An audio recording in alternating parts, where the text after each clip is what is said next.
మన దేశంలో ఓటర్ని ప్రజల్ని తిట్టడం చాలా తేలిక.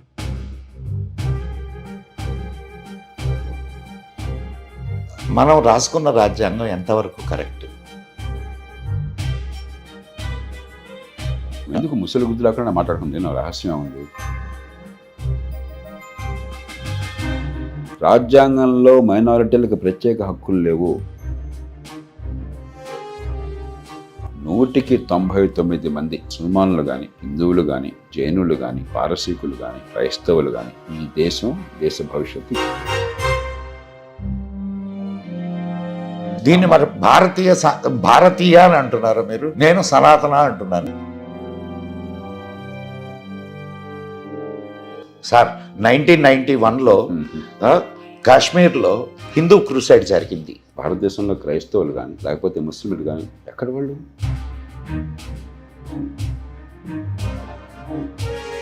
వక్ఫ్ బోర్డు బిల్లుని అమెండ్మెంట్స్ తీసుకురావడాన్ని మీరు సమర్థిస్తారా?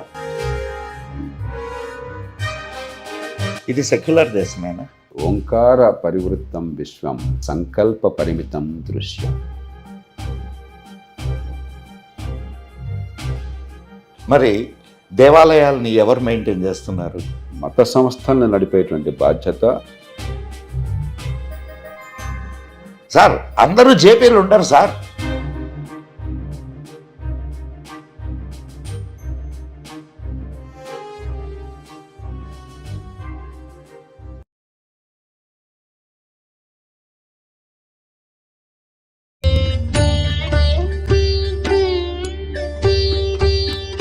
భక్తివన్ ప్రేక్షకులకు మదన్ గుప్తా నమస్కారాలు. మనం అనేక చర్చా వేదికలు నిర్వహించుకున్నాం. అనేక రంగాలలో బాగా పేరు ప్రతిష్టలు ఉన్నటువంటి వ్యక్తులతో ఈ చర్చా వేదికలు నిర్వహించుకుంటూ వస్తున్నాం. ఈరోజు కూడా ఒక విలక్షణమైన వ్యక్తిత్వం, పోరాడే మనస్తత్వం అండ్ తనదైనటువంటి భావ వ్యక్తీకరణ, సమస్యల మీద తనదంటూ ఒక ముద్ర సమాజం పైన వేస్తున్నటువంటి ఒక గొప్ప వ్యక్తి. ఆయన పేరు వినగానే తెలుగు ప్రజల హృదయాలలో ఒక అద్భుతమైన భావన. వారే శ్రీ జయప్రకాష్ నారాయణ్ గారు, విశ్రాంత IAS officer. Welcome to Bhaktivan channel sir. నమస్తే మదన్ గారు. సార్ నిజంగా ఇవాళ మాకు చాలా సంతోషంగా ఉంది. కానీ నాకు ఒక విచిత్రమైనటువంటి విషయం ప్రత్యేకంగా మీ విషయం, మీలాంటి వాళ్ళ విషయంలో కనిపిస్తుంది సార్. మీరు ఎంతో నిబద్ధతతో, ఎంతో ముందు ఆలోచనతో దేశానికి ఏదైనా చెయ్యాలి, ప్రజలకు ఏదైనా చెయ్యాలి, సమాజానికి ఏదైనా చెయ్యాలి అనేటటువంటి ఆలోచనతో మీరు సమాజంలోకి లోక్సత్తా అనే దీంతో వచ్చారు. కానీ అంటే మీ అంత ఆలోచనకి ప్రజలు ఎదగలేదేమో అనిపించింది సార్ నాకు. దీని మీద మీ అభిప్రాయం ఏమిటి? నేను ఆ భాషను అంగీకరించను. ప్రజలు తప్పు కాదు సార్. ప్రజాస్వామ్యం అంటే కేవలం ఓటు వేయడము, రోడ్డు మీద నిరసన తెలపడం కాదు. ప్రజాస్వామ్యంలో చాలా లోతుంది. ఓ పక్కనేమో ఒక 1000 ఏళ్ల పాటు ఈ దేశంలో ప్రజాస్వామ్య అనుభవం లేదు. అవును సార్. చివరగా చోళుల కాలంలో గ్రామీణ ప్రాంతాల్లో స్వప్రపాలన జరిగింది అన్నాడు. చాలా అద్భుతంగా జరిగింది. ఈవేళ మనం ఒప్పుకోకపోవచ్చు, కొన్ని కులాలకే పరిమితం ఇట్లాంటిది కావచ్చు, కానీ చాలా అద్భుతమైన రీతిని జరిగింది ఆనాటి పరిస్థితుల్లో. ఆ తర్వాత ఈ దేశానికి అనుభవం లేదు సార్. మరి కొన్ని 100 ఏళ్ళుగా పరాయపాలనలో మగ్గాం మనం. రెండోది పేదరికం, అవిద్య. ఎస్. మూడోది మనం ప్రజాస్వామ్య నిర్మాణం చేస్తున్నప్పుడు కేవలం ఓటుకి నిరసన తెలిపే హక్కు పరిమితమైన తప్ప ప్రజలకు ఓటు అంటే ఏమిటో అర్థమయ్యి ఓటుని విచక్షణతో ఉపయోగించేట్టుగా వ్యవస్థ నిర్మాణం చేయాలి. కాబట్టి తప్పు మనం చేశాం. మనం అంటే రాజ్యాంగ నిర్మాతలు కావచ్చు, దేశాన్ని పాలించిన వాళ్ళు కావచ్చు, పలుకుబడి ఉన్న వాళ్ళు కావచ్చు, సామాన్య ప్రజలు కాదు. కాబట్టి భారం నష్టపోతున్న వాళ్ళ మీద నష్టం న్యాయం కాదు. రెండోది, ప్రపంచంలో ఏ దేశంలో కూడా ప్రజాస్వామ్యం ఒక్కరోజు ఉండాలా, కొన్ని దశాబ్దాలు శతాబ్దాలు పట్టింది. మీరు బ్రిటన్ తీసుకోండి. 1215లో అంటే 810 సంవత్సరాల క్రితం ప్రజాస్వామ్యం తొలడుగులు వేసింది మ్యాగ్నా కార్టా పేరుతో. మొట్టమొదటిసారిగా మనం అనుకున్న ప్రజాస్వామ్యం కాకపోయినా రాజుకి కొన్ని పరిమితులు ఉంటాయి, కొన్ని బాధ్యతలు ఉన్నాయి. మొట్టమొదటిసారి పాశ్చాత్య దేశాల్లో వచ్చింది అక్కడి నుంచి. బ్రిటన్లో ప్రజాస్వామ్యం మొట్టమొదటి అడుగులు వేసింది 1215లో మ్యాగ్నా కార్టా అన్న దాంతో. రాజు దేవాంశ సంభూతుడు కాదు, రాజుకి పరిమితులు ఉన్నాయి, కొన్ని బాధ్యతలు నేను గుర్తు చేసినట్టు మొట్టమొదటిది నాకు అక్కడి నుంచి ప్రజాస్వామ్యం నడకలు వేస్తూ వచ్చింది. అది మొదలైన 713 సంవత్సరాల దాకా 1928 దాకా మహిళలకు ఓటు హక్కు లేదు, అవును సార్. వయోజన ఓటు హక్కు లేదు. అలాగే అమెరికాని తీసుకోండి, 1776లో స్వాతంత్రం ప్రకటించుకున్నారు, 89లో రాజ్యాంగం వచ్చింది. రాజ్యాంగం వచ్చినా కూడా ఆ తర్వాత 131 సంవత్సరాల దాకా 1920 దాకా మహిళలకు ఓటు లేదు. 1964 దాకా నల్లజాతి వాళ్ళకి కాగితం మీద తప్ప నిజంగా ఓటు లేదు. 175 ఏళ్ళు పట్టింది. కాబట్టి ప్రజాస్వామ్యంలో ఈ పరిణామం జరగాలి, లోతు పెరగాలి. సరే అంచేత ఒక్క రోజున హడావిడిగా వచ్చేది, కానీ వేగంగా చేయొచ్చు. మనం కొంచెం నెమ్మదిగా చేస్తున్నాం అన్నది బాధ తప్పితే ఇది ప్రజల్ని మనం తప్పట్టడం చాలా నేను ప్రజల్ని తప్పుపట్టడం కాదు సార్. ఇక్కడ నాకు ఇంకొక చిన్న అనుమానం సార్. ఇది నిజంగా ప్రజాస్వామ్యమా? నేను ఈ మాట ఎందుకు అన్నాను అది కూడా నేను వివరిస్తాను. ఇప్పుడు ఒక 100 మంది ఉన్నారు, 4 పార్టీలు నిలబడ్డాయి, తలా 25, 25, ఒకటి 26, ఇంకొకటి 24. సో 75 మంది లేకుంటే 74 మంది వద్దన్నటువంటి వాడు ఈ దేశాన్ని అంటే అధికారంలోకి వస్తున్నాడు. ఇది ఎంతవరకు ప్రజాస్వామ్యం? ఇప్పుడు 2-3 మనం ఇప్పుడు ఆలోచనలో కొన్ని పొరపాట్లు జరుగుతాయి. మనకి ఎలాంటి ప్రభుత్వాన్ని ఏర్పరచుకోవాలో నియమాలను మనం ముందుగానే రాసుకున్నాం. ఆ నియమాల ప్రకారం ఎన్నికలు జరుపుకున్నాం. దాని ప్రకారం ప్రజలు స్వచ్ఛందంగా తెలుసో తెలియకో డబ్బులకు లోబడో తాత్కాలిక తాయిలాలకు లొంగిపోయో కులం మతానికి ఆకర్షణలకు లోబడో ఏ కారణమైనా కావచ్చు, కానీ స్వచ్ఛందంగా ఓటేశారు. ఓట్లు నిజాయితీగా లెక్కెడుతున్నాం. అంతా అయిపోయిన తర్వాత నాకు ఫలితం నచ్చలేదు కాబట్టి ప్రజాస్వామ్యం కాదనే ధర్మం కాదు. చెప్తాను ఖచ్చితంగా ప్రజాస్వామ్యంలో మార్పులు కావాలి. ఆ మార్పులు లోతుగా ఆలోచించి నేను అధికారంలో ఉంటే నా తీరు ఒకటి, నేను ఓడిపోతే మరొక తీరు కాకుండా దేశ ప్రయోజనాలకి ప్రజల అభీష్టం నుంచి మంచి పరిపాలన రావడానికి ఇది యోగ్యమైనదని ఆలోచించి మనం మార్పులు చేర్పులు తెచ్చుకుందాం. కానీ ఎన్నికల ఫలితాలను మనం తప్పుపట్టడం కానీ లేకపోతే ముందుగానే నిర్వచించుకున్నటువంటి పద్ధతుల ప్రకారం ఎన్నికైన ప్రభుత్వాన్ని మనం తక్కువ చేయడం కానీ చేస్తే దేశం సర్వనాశనం అవుతుంది. కాబట్టి ఇది ప్రజాస్వామ్యం, లోపభూయిష్టమైన ప్రజాస్వామ్యం కానీ ఖచ్చితమైన ప్రజాస్వామ్యం. ఈ దేశంలో పూర్తి స్వేచ్ఛలు మనకున్నాయి. ఎవరినైనా విమర్శించవచ్చు, నిరసన తెలపచ్చు, హాయిగా మన ఇష్టం వచ్చినట్టు బతకచ్చు. నిజంగా ఓటు వేసే హక్కు ఉన్నది. సరే ఓటు విజ్ఞత వేయటం లేదు, చాలా పొరపాటు జరుగుతున్నాయి, ఓట్లు కొంటున్నాం, ఇవన్నీ వేరు. అలాగే పొరపాటున్నా కూడా ఎంతో కొంత చట్టానికి లోపల ఉండాలని చెప్పిన స్పృహ ఉన్నది ఈ దేశంలో. లోపాలు ఉన్నాయి, లోపాలు నేను ఆ లోపాల గురించి నా జీవితం అంతా లోపాల మీద పోరాడమే. కానీ లోపాలు ఉన్నాయి కాబట్టి ప్రజాస్వామ్యం కాకుండా ఉండదు. ఎందుకంటే మనకున్న ఆయుధం ఈ స్వేచ్ఛ, ఈ ఓటే. ఆ రెంటిని మనం అవమానిస్తే ఇంక మార్పు ఎట్లా తీసుకొస్తాం?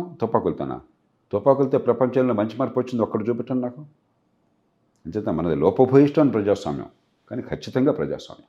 ఇక్కడ నా ఉద్దేశం అంటే ఇది ప్రజాస్వామ్యం కాదని కాదు, కానీ ప్రతినిధులు ఎవరైతే ఉన్నారో వాళ్ళు అధిక శాతం ప్రజల అభీష్టానికి విరుద్ధంగా ఎన్నుకోబడ్డటువంటి వాళ్ళు అనేది మాత్రమే నా ఆ వాదనలో కొంత వాస్తవం ఉన్నది, కొంత అతిశయోక్తి ఉన్నది.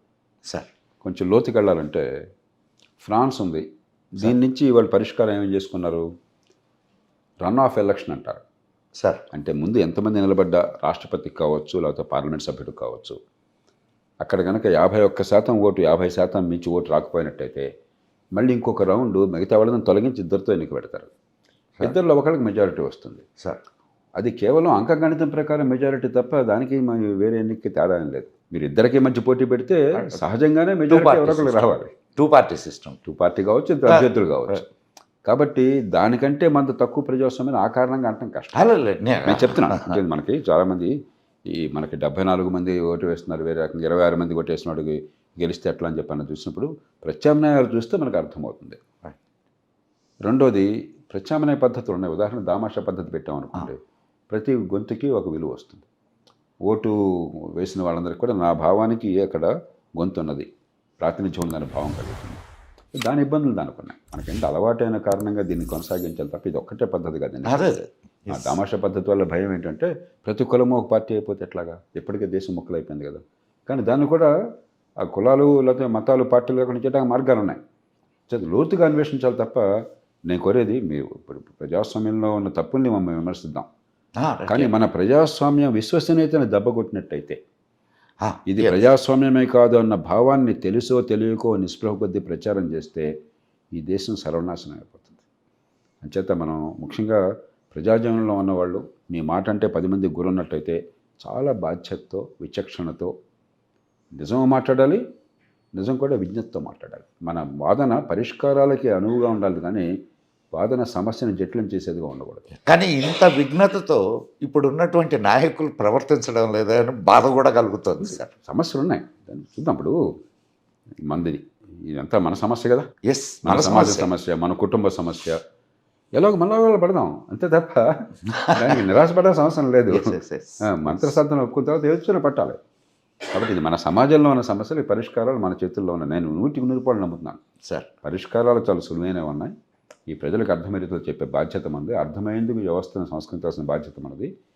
మనది అంటే కాస్త పలుకుబడి ఉన్న వాళ్ళది, అధికారం ఉన్న వాళ్ళది, గొంతు ఉన్న వాళ్ళది. ఈ వర్గాలు ప్రజల మీద భారం నెట్టడం కాకుండా మన బాధ్యత మనం నిర్వర్తించాలి. నేను కోరేది అది. మన దేశంలో ఓటర్ని ప్రజల్ని తిట్టడం చాలా తేలిక, ఎందుకంటే అప్పుడు నాకేం బాధ్యత లేదు, దానికి పరిష్కారం లేదు.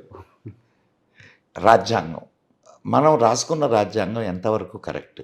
నేను నా రాజ్యాంగం ఎప్పుడు నాకు నిద్రపోతున్నా నా పక్కన ఇట్లా చేయబెడితే ఉంటుంది, నా ఆఫీస్ టేబుల్ మీద ఉంటుంది, అది లేకుండా ఉండదు. రాజ్యాంగంలో మనం 106 సార్లు మార్పులు తెచ్చుకున్నాం. ఇంకెక్కువైనట్టుంది. ఇప్పుడు ప్రస్తుతం నేను ఆఫ్ హ్యాండ్ సడన్గా నంబర్ మర్చిపోయాను.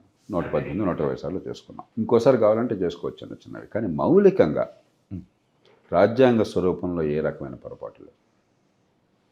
కొన్ని పెద్ద పొరపాట్లు చేశారు. ఉదాహరణకి స్థానిక ప్రభుత్వాలకు పాత్ర కల్పించాలి. ఎందుకంటే మహాత్మా గాంధీ ఏమో జీవితం అంతా కూడా గ్రామాల్లోనే పరిపాలన ఉండాలి, స్వపరిపాలన కావాలని గట్టిగా వాదించారు. అంబేద్కర్కి ఏమిటి, నిజంగా ఆయనకి చాలా భయం ఉన్నది. ఏమిటి, అగ్రకులాల పెత్తనం వచ్చేస్తుంది కుల వ్యవస్థ ఉన్న సమాజంలో, కాబట్టి అట్లా అని. అది సబబైన వాదన. కానీ రెంటికి మధ్య పరిష్కారం ఉంది. ఆ పరిష్కారాన్ని ఆనాడు అన్వేషించకుండా ఏదో మొక్కుబడిగా కానిచ్చేశారు. దాన్ని మార్చాలి. ఆ తర్వాత 1993-94 రాజ్యాంగ సవరణ చేసినా కూడా కొండంత వెలుగును పెట్టారు. మనకేదో తెలుగు సామెత ఉంది కదా, అయ్యవారం చేయకపోతే కోతి అయిందని చెప్పని. అది చాలా అసంబద్ధంగా నిరర్ధకమైన స్థానిక ప్రభుత్వాలు తయారు చేస్తూ చాంతాలతో పొడుగును రాశారు. అది మార్చాలి. ఇలాంటివి కొన్ని ఉన్నాయి. కానీ మౌలికంగా రాజ్యాంగ స్వరూపం కానీ, రాజ్యాంగ నిర్మాణం కానీ, లేకపోతే రాజ్యాంగం ఆత్మ కానీ ఈ దేశానికి అవసరమైనటువంటి ఇన్ని కులాలని, ఇన్ని మతాలని, ఇన్ని వర్గాలని, ఇన్ని భాషల్ని, ఇన్ని ప్రాంతాలని కల్పించేది ఈ రాజ్యాంగం. రాజ్యాంగం మనకు పనికొచ్చింది. రాజ్యాంగంలో మనకు పనికిరాని ఏమన్నా ఉంటే ఆ కాలానుగుణంగా మార్చే బాధ్యత మనకు. ఉదాహరణకి శాసన మండలి, లెజిస్లేటివ్ కౌన్సిల్. అంబేద్కర్ ఏం చేశారు అన్నాడు, అప్పటి అనుభవం లేదు కాబట్టి పార్లమెంటు చట్టం ద్వారా మార్చేటంత వరకు ఈ రకంగా పెట్టండి అని చెప్పి ఆయన ఏం చేశారు, ఎమ్మెల్యేల నుంచి ఎమ్మెల్సీ కావాలి. ఎమ్మెల్యే నుంచి ఎమ్మెల్సీ ఎందుకు? అసలు ఎమ్మెల్యేలకే సర్వాధికారాలు ఉన్నాయి, దిగువ సభకే సర్వాధికారాలు ఉన్నాయి. దాని నుంచి ఎందుకు తాత్కాలికంగా పెట్టారు? ఎవడు కొనసాగించమన్నాడు? మన తప్పది. అట్లాగే టీచర్లకి, ప్రజాస్వామ్యంలో టీచర్లకి వేరే ఓటు ఏంటి, గ్రాడ్యుయేట్లకి, ప్రజాస్వామ్యంలో గ్రాడ్యుయేట్లకి వేరే ఓట్లు ఏంటి? అది తాత్కాలికంగా ఏర్పాటు చేశారు. మనం దాన్ని కొనసాగించి రాజ్యాంగాన్ని తెరితే అట్లాగా మీరు దీన్ని చట్ట ప్రకారం మార్చుకునేంత వరకు అని స్పష్టంగా పెట్టారు. అట్లాగే ఎన్నికల వ్యవస్థ మీరు ఇందాక చెప్పారు. ఎన్నికలు ఇప్పుడు మీరన్న ఇప్పుడు మనకున్న వ్యవస్థని first past the post system అంటాం. 4 గుర్రాలు పోటీ పడితే ముందు ఎవడంటే వాడు గెలిచినట్టు, మిగతా వాళ్ళందరూ ఒక అడుగు అనుకున్నా సరే పోయినట్టు. బ్రిటన్ నుంచి అరుగు తెచ్చుకున్నాం. రాజ్యాంగం ఇలా చట్టాలని చెప్పలేదు తెలుసా మీకు? రాజ్యాంగంలో ఎక్కడా కూడా ఈ పద్ధతి ఉండాలని రాయాలి. రాజ్యాంగంలో దామాషా పద్ధతికి కూడా ఏర్పాట్లు ఉన్నాయి. మనం పెట్టుకున్నాం, అది రాజ్యాంగం పెట్టలేదు, అలవాటైంది కాబట్టి దాన్ని అలా చేసాం. కానీ మనము తీసుకున్నది బ్రిటన్ రాజ్యాంగానే కదా సార్, బ్రిటిష్ రాజ్యాంగాన్ని పద్ధతిని అనుసరించాం. రాజ్యాంగంలో చాలా స్పష్టంగా దామాషా పద్ధతికి కూడా ఏర్పాటు ఉన్నది. మనం పట్టించుకోవాలి. అది రాజ్యాంగం తప్పు కాదు, అలవాటైందని మనం కొనసాగించడం మన తప్పు. ప్రణబ్ ముఖర్జీ గారు రాష్ట్రపతిగా ఉండగా నేను ఆయన దృష్టి తీసుకొస్తే రాజ్యాంగంలో ఏర్పాటు ఉందంటే ఆయన నిర్గ్రహంతపోయాడు. ఎందుకంటే స్వతంత్రం వచ్చాక బహుశా దేశ రాజకీయాన్ని పూర్తిగా అపోజిషన్ పెట్టిన కొద్ది మందిలో ఆయన ఒకడు, నడిచే ఎన్సైక్లోపీడియా. అరే నాకు తెలియదు జయప్రకాష్ అన్నారు. ఇప్పుడు ఆయన ఎదురుగా ఆయన రాజ్యాంగాన్ని తెప్పించి ఆయన చూపెడితే నిర్ఘాంతపోయాడు. అరే రాజ్యాంగం మాత్రం ఎంత దురదృష్ట రాశారని చెప్పని చూడండి. కాబట్టి రాజ్యాంగం మౌలికంగా ఎక్కడ పొరపాటు లేదు. కొన్ని చిన్న చిన్నవన్నీ దానికోసం మనం మార్పుల కోసం రాజ్యాంగం మనకి అవకాశాన్ని ఇచ్చింది. అమెరికన్ రాజ్యాంగంలాగా మన రాజ్యాంగాన్ని మార్చడానికి వెళ్ళినట్టుగా తయారు చేయాలి. ఎన్నోసార్లు మార్చుకున్నాం. కానీ 1857లో తయారైన చట్టాలు ఈనాటికి మన రాజ్యాంగంలో వేళ్ళు రాజ్యాంగంలో చెప్పలా, మీరు కొనసాగించారు చట్టాలని. రాజ్యాంగం See, whatever it రాజ్యాంగం is, ఏమందంటే మీరు చట్టం చేసేటంత వరకు ఏదో చట్టం ఉండాలి కదా, శూన్యం ఉండడం లేదు కదా.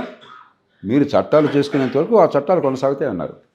ఓకే మీరు చట్టాలు చేసుకునే సత్తా మీకు లేకపోతే రాజ్యాంగం అంటారు సార్ ఇది మరి అంటే ఇప్పుడు దాకా సార్ ఎంతోమంది మేధావులు దాన్ని సంకలనం చేసినటువంటి వాళ్ళు, ఇది రాజ్యాంగాన్ని సంకలనం చేసినటువంటి వాళ్ళు.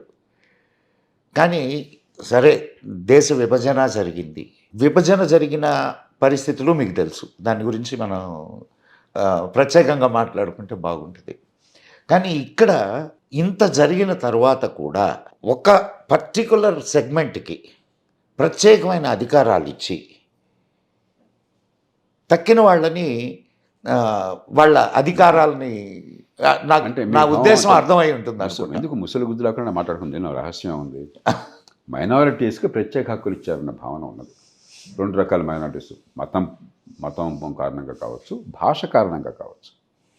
రాజ్యాంగం ప్రస్తావించింది అల్పసంఖ్యాకులు అంటే మతం కానీ భాష కానీ.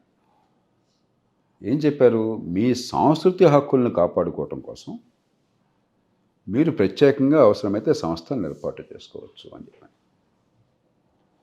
సాంస్కృతిక హక్కు అంటే మెడికల్ కాలేజ్, ఇంజనీరింగ్ కాలేజీ ప్రత్యేకంగా మిగతా వాడితో సంబంధం లేకుండా ఏర్పాటు చేసుకోవచ్చని వాడిని చెప్పాడు రాజ్యాంగంలో, చెప్పలా. కానీ చేస్తున్నారు మన బడుద్దాయిల దండాలు అమలు చేస్తున్నారు. రాజ్యాంగం అంటే చెప్పలా. మీ భాషని, మీ సంస్కృతిని, మీ సంప్రదాయాలని కాపాడుకోవటం కోసం మీరు సాంస్కృతిక సంస్థను ఏర్పాటు చేసుకోవచ్చు అని చెప్తే దాన్ని మనం ఈ రకంగా వక్రీకరించింది మనం. సుప్రీంకోర్టు లాహోటీ చీఫ్ జస్టిస్గా ఉండగా ఈ మాట చెప్పింది, రాజ్యాంగంలో మైనారిటీలకు ప్రత్యేక హక్కులు లేవు, నొక్కి చెప్పారు. మెజారిటీతో పోలిస్తే ఏ రకంగా తక్కువ హక్కులు లేవు సుమా అని చెప్పడం కోసం నొక్కి చెప్పారు తప్ప మనం దాన్ని అపార్థం చేసుకున్నామని సుప్రీంకోర్టు 11 మంది న్యాయమూర్తుల ధర్మాసనం చెప్పింది. కాబట్టి ఇది రాజ్యాంగమే తప్పు చేయాల. ఆనాడున్న పరిస్థితుల్లో అండ్ నిర్వచనం ఉన్నదా, ఆనాడున్న పరిస్థితుల్లో పాకిస్తాన్ మతం కారణంగా విభజించింది. మనం చేసిన వాదన మతం వేరు, జాతీయత వేరు. కాబట్టి మతం కారణంగా దేశ విభజన జరగకూడదు మనం గట్టిగా వాదించాం. సరే, పరాయి వాళ్ళు దేశాన్ని ముక్కలు చేసిపోయారు, దారుణంగా రెండు పక్కల కూడా మరి లక్షల మంది ప్రాణాలు కోల్పోయారు, హింస వచ్చింది.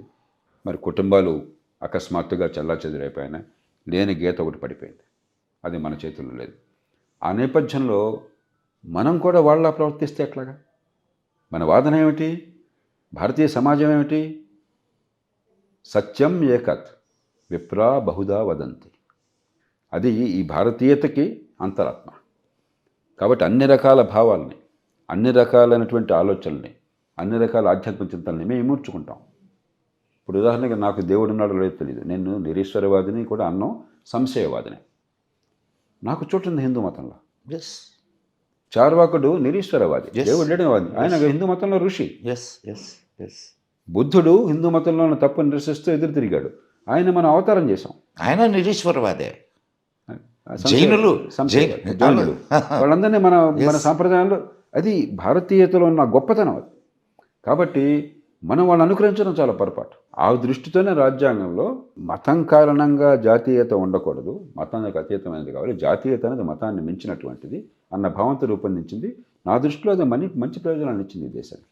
అది ఎక్కడా కూడా దీనిలో అపోహలు తప్ప, దాన్ని దురుపయోగం చేసుకోవడం తప్ప, రాజకీయ ప్రయోజనాలకో స్వార్థ ప్రయోజనాలకో మైనారిటీలకి సాంస్కృతిక హక్కులను రాజ్యాంగం ఇచ్చే ప్రయత్నం చేసింది దేశంలో ఉన్న పరిస్థితుల నేపథ్యంలో. అది లేకపోతే ఇన్ని భాషలు ఉన్నాయి ప్రపంచంలో, 2 భాషలుంటే తన్నుకు వస్తున్నారు. శ్రీలంకలో 2 భాషలు చిముర్చుకోలేక 30 ఏళ్ల పాటు నరమేధం జరిగింది. పాకిస్తాన్ 2 భాషలు 2 సంస్కృతుల కారణంగా మొక్కలైపోయింది, ఒకే మతమైనా కూడా 25 ఏళ్ళలో మొక్కలైపోయింది. ఇప్పుడు కూడా మొక్కలు అవుతుందిలేండి. బెల్జియం లాంటి దేశాలు చాలా సంపన్న దేశాలు, బోడంత నాగరికత ఉంది, గోచిపాతంత చిన్న దేశం, 2 భాషలు. అక్కడ ఫ్లెమిష్ వాళ్ళంతా కూడానేమో డచ్ భాష మాట్లాడతారు, మిగతా వాళ్ళంతా ఫ్రెంచ్ భాష మాట్లాడతారు. 2 భాషలు ఎమడక ప్రభుత్వం ఏర్పాటు చేయడం ప్రతిసారి కొన్నేళ్ళు పడుతుంది. అలాంటిది ఈ దేశంలో ఈ రాజ్యాంగం పుణ్యం అని చెప్పని, అలాగే మన దేశంలో ఉన్న సమాజంలో ఉన్న పరిణితి పుణ్యం అని చెప్పని ఎంత తేలిగ్గా 22 భాషలను మెచ్చుకోగలిగాం మనం. కాబట్టి మనం ఈ మైనారిటీలు అని చెప్పంటే భాషను గుర్తించాలి, మతం ఒక్కటే కాదు, అన్నిటినీ ముడుచుకున్న భారతీయ సంప్రదాయానికి అనువుగా అది వచ్చింది తప్ప ఇది ప్రత్యేకంగా మైనారిటీలకి మిగతా వాళ్ళకి లేని హక్కులు ఉండకూడదు కూడా. అండ్ అసలు మైనారిటీ అనే దానికి నిర్వచనం ఉన్నదా? ఇప్పుడు మీ ఇంట్లో ముగ్గురు మైనారిటీ అనేది దేని మీద నిర్వచింపబడుతుంది? అందుకనే ఇప్పుడు కొంచెం తక్కువ వయసు వాళ్ళు ఒక సభలో మెజారిటీ, ఇంకో సభలో మైనారిటీ ఉంటారు. మగ ఆడలు అది మేము మెడిసిన్ చేరినప్పుడు ఆడపిల్లలకి రిజర్వేషన్ అవసరం అయ్యేది, ఎందుకని తక్కువ మంది వచ్చేవాళ్ళు. ఇవాళ ఆడపిల్లలు 65% మంది వస్తున్నారు, మగపిల్లలకు రిజర్వేషన్ కావాలి మెడికల్ కాలేజీల్లో, వాళ్ళు సమానం కావాలని చెప్పంటే.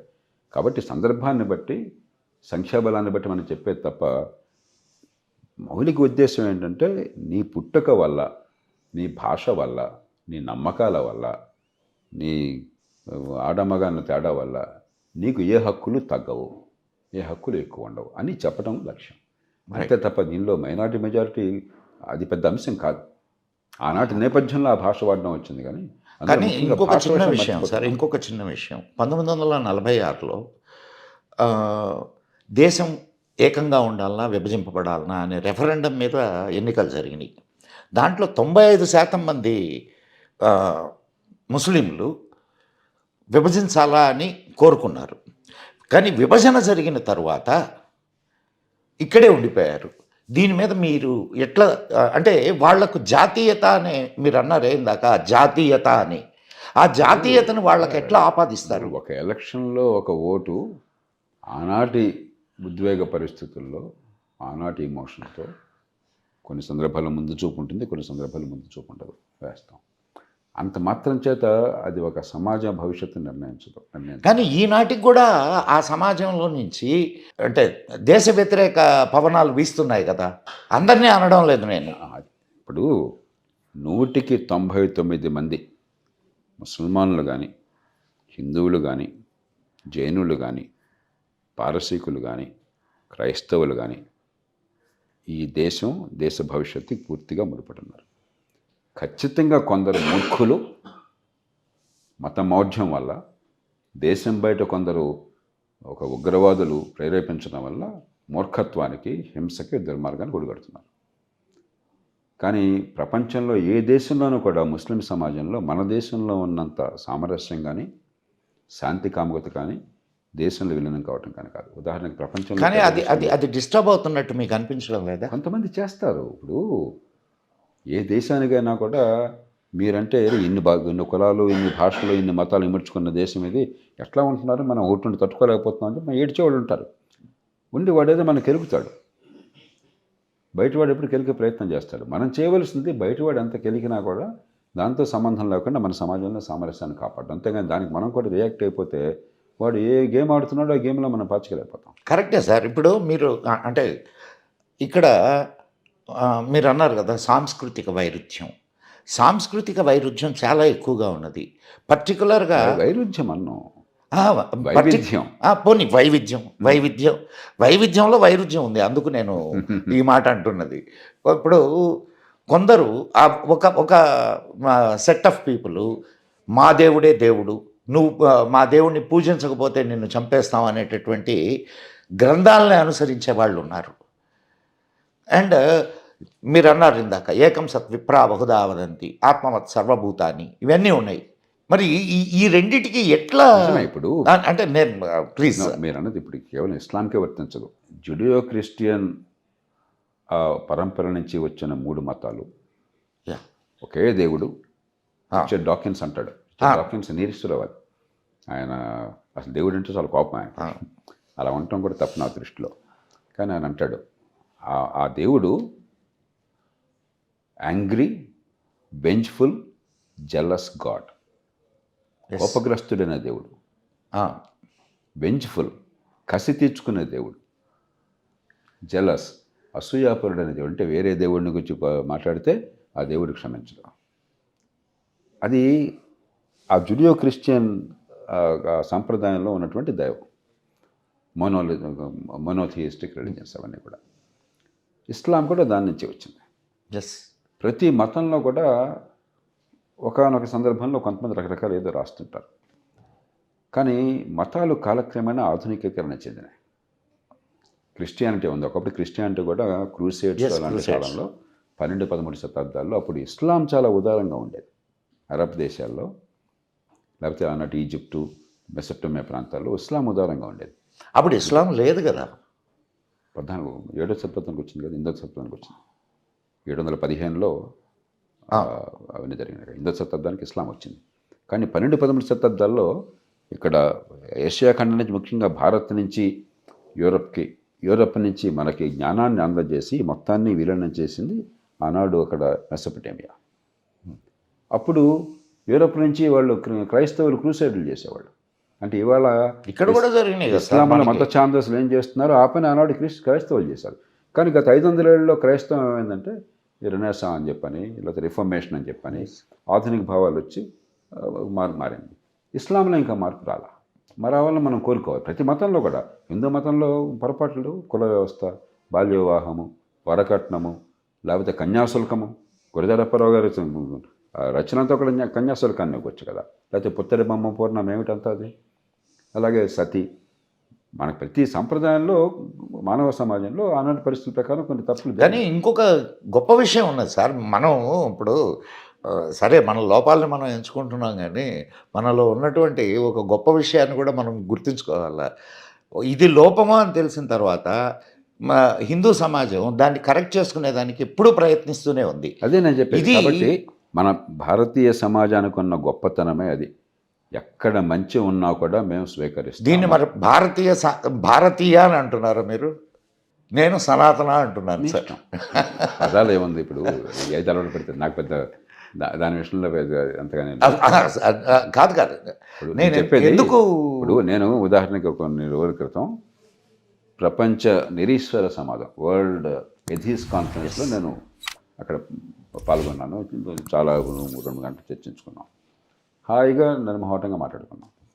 ఆ సాయంత్రం విశ్వ హిందూ పరిషత్ వారు ఏదో సమావేశం పెట్టి విజయవాడలో, నేను ఎయిర్పోర్ట్లో ఉంటే వారంతా నా దగ్గరికి వచ్చి వారు చెప్పారు.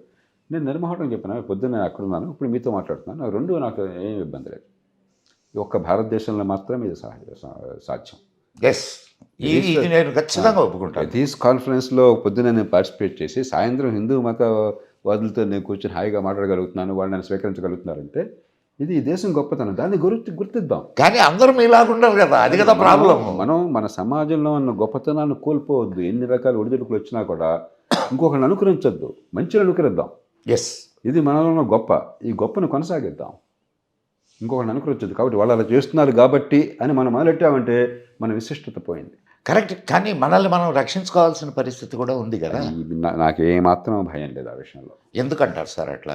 ఇప్పుడు మీరు ఒకసారి ఆలోచించండి. మీకు నేను ఇంకొక యాంగిల్ చెప్తాను. ఇట్లా అనుకొని ఈ దేశం 2 ముక్కలైంది కాదా? ఇదే ఆలోచనతో కదా 2 ముక్కలైంది. ఇట్లా అనుకుని నేను అనట్లేదు. చారిత్రక కారణాలు ఉన్నాయి. ఇప్పుడు కూడా పాలకుల వల్ల జరిగినాయి, నాయకుల వల్ల జరిగినాయి. దానికి మూల్యం చెల్లించాం మనం. ఇప్పుడు కూడా మీకు కొన్ని, మీరు రీసెంట్గానే మీరు కూడా వినుంటారు, భారత్ తేరే టుకడే హోంగే అని మన బిడ్డలే అంటున్నారు. మన బిడ్డలే, నేను అంటున్నది మన బిడ్డలు. 145 కోట్ల జనాభాలో ప్రతి ఒక్క గొంతుని కూడా మనం విడిగా చూసేదో దాన్ని ఎక్కువగా మ్యాగ్నిఫై చేయడం అనేది సరైనది కాదు సార్. 1991లో కాశ్మీర్లో హిందూ క్రూసైడ్ జరిగింది. మరి దాన్ని ఎట్లా చూస్తారు మీరు? ఏ యాంగిల్లో చూస్తారు? పోనీ లేదు, నిన్నటికి నిన్న ఇక్కడ ఒక మన యూపీలో మొత్తం దేవాలయాలన్నింటినీ కబ్జా చేసి 173లో జరిగింది. అది మనకు స్వాతంత్రం వచ్చిన తర్వాత జరిగినటువంటి 2 సంఘటనలు ఇవి. మీరు వీటిని ఎట్లా రిసీవ్ చేసుకోవాలా ఒక సామాన్య హిందువు? కొద్దిగా ఒకసారి దీని నుంచి బయటకు వెళ్దాం. Okay sir. పర్స్పెక్టివ్ అంటాం. మనకి బుద్ధుడు చెప్పింది సమ్యక్ దృక్పథం. ఒక్కసారి మనం ఇట్లా చూస్తే ఇలా కనిపిస్తుంది, ఇలా చూస్తే ఇంకో రకంగా కనిపిస్తుంది. ఒక 75,000 ఏళ్ల క్రితం బహుశా మనం అందరం, అమెరికాలో ఉన్నవాడు కావచ్చు, లేకపోతే బ్రిటన్లో ఉన్నవాడు కావచ్చు, యూరోప్లో ఉన్నవాడు కావచ్చు, సెంట్రల్ ఏషియా చైనాలో ఉన్నవాడు కావచ్చు, సైబీరియాలో ఉన్నవాడు కావచ్చు, ఆగ్నేయ ఆసియాలో ఉన్నవాడు కావచ్చు, భారతదేశంలో ఉన్నవాడు కావచ్చు, ఆఫ్రికాలో మనందరం కూడా ఆఫ్రికాలో రిఫ్ట్ వ్యాలీ నుంచి వచ్చాం. దానికి ఏ రకమైన అనుమానం లేదు. ఇంకా దాని మీద ఉన్నాయిలేండి సార్. అంటే జెనెటిక్ దీని రీసెర్చ్ ప్రామాణికమైన ఏ రకంగానూ కూడా దాన్ని వ్యతిరేకించడానికి వీళ్ళ రీతిలో ఇండిస్ప్యూటబుల్ ఎవిడెన్స్ జెనెటిక్ థియరీ. ఆ తర్వాత ఇవన్నీ గత 10,000 సంవత్సరాల్లో వచ్చినాయి. ఇంకా పోతే 5,000 సంవత్సరాల నుంచి వచ్చినాయి. అంతకుముందు లేదు అసలు ఈ గొడవ అంతా కూడా. ఒకే మూలాల నుంచి వచ్చిన మనుషులు మనం మానవ జాతి. ఒకే జన్యువులు పుచ్చుకున్న వాళ్ళం.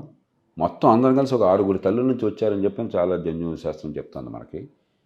రకరకాలుగా మాకు అక్కడ ఉన్నటువంటి స్థానిక పరిస్థితుల వల్ల మీ ప్రాంతము, మీ భాష, మీ అక్కడున్న నైసర్గిక పరిస్థితులు, భౌగోళిక పరిస్థితులు దీనివల్ల రకరకాల సంస్కృతులు వచ్చినాయి. ఈ సంస్కృతుల నుంచి బోడంత కలయిక ఉన్నది.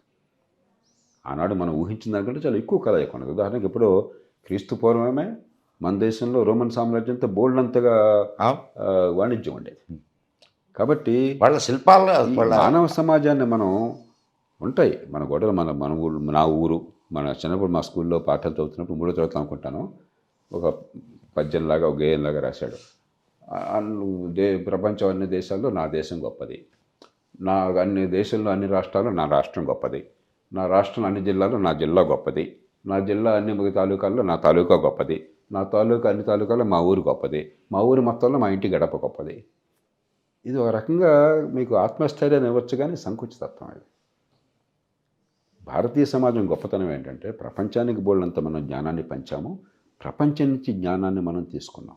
ఎస్, దాన్ని మనం మర్చిపోకుండా ఉంటే ఈ చిన్న చిన్నవి ఉంటాయి. కొందరికి ఆ లోతు లేనటువంటి వాళ్ళు కానీ వీటిని అజ్ఞానం వలన అల్పత్వం వలన అహంకరించే వాళ్ళు తప్ప నిండుకొండ ఎప్పుడు కూడా తొనక్కుండా ఉంటుంది. మనకి ఆ జ్ఞానం లేని వాళ్ళకే గొడవలను ఉంటాయి. కాబట్టి మనం కొద్దిగా నింపాదిగా వ్యవహరించాలి. దీనికి అంత తొందరగా రియాక్ట్ అయిపోవటము, లేకపోతే త్వంసుంటా అనుకోవటం వల్ల ఇప్పుడు ఈ దేశంలో ఉన్న వాళ్ళంతా ఎవరు, ఏ మతం వాళ్ళైనా కూడా క్రైస్తవులు ఉన్నారు. ఒక పారసీకులు ఆ సంతతి వాళ్ళు తప్ప భారతదేశంలో క్రైస్తవులు కానీ లేకపోతే ముస్లింలు కానీ ఎక్కడి వాళ్ళు, ఇక్కడి వాళ్ళే, ఈ దేశస్తులు, ఈ గడ్డ మీద పుట్టిన వాళ్ళు. ఆ పూర్వీకులు మనందరి పూర్వీకుల్లాగా కొన్ని వేల సంవత్సరాలుగా ఈ దేశంలో బతికిన వాళ్ళు, ఈ సాంప్రదాయంలో భాగస్వాములు. ఎలాగ మనం కలుపుకోవాలని ఆలోచించాలి, కానీ పరిష్కారం ఏంటి, మరి ప్రత్యామ్నాయం ఏమిటి, ఏమైనా ఉందా? లేదు. కానీ కలుపుకోవాలని ప్రయత్నించిన ప్రతిసారి దెబ్బలు తగులుతున్నాయి కదా. లేదు. నేను ఇప్పుడే భోంచేసి వస్తున్నాను. నాకు భోజనం వండింది ఎవరు? అజీజా, ముస్లిం మహిళ. నా కార్ డ్రైవ్ చేసేది ఎవరు? దళిత కుర్రాడు. నా ఇక్కడ ఉన్నంత ఎవరు? నేను ఎవరిని కావాలని మగవారు తేడా చూడను, అత్యధికులు ఆడపిల్లలు.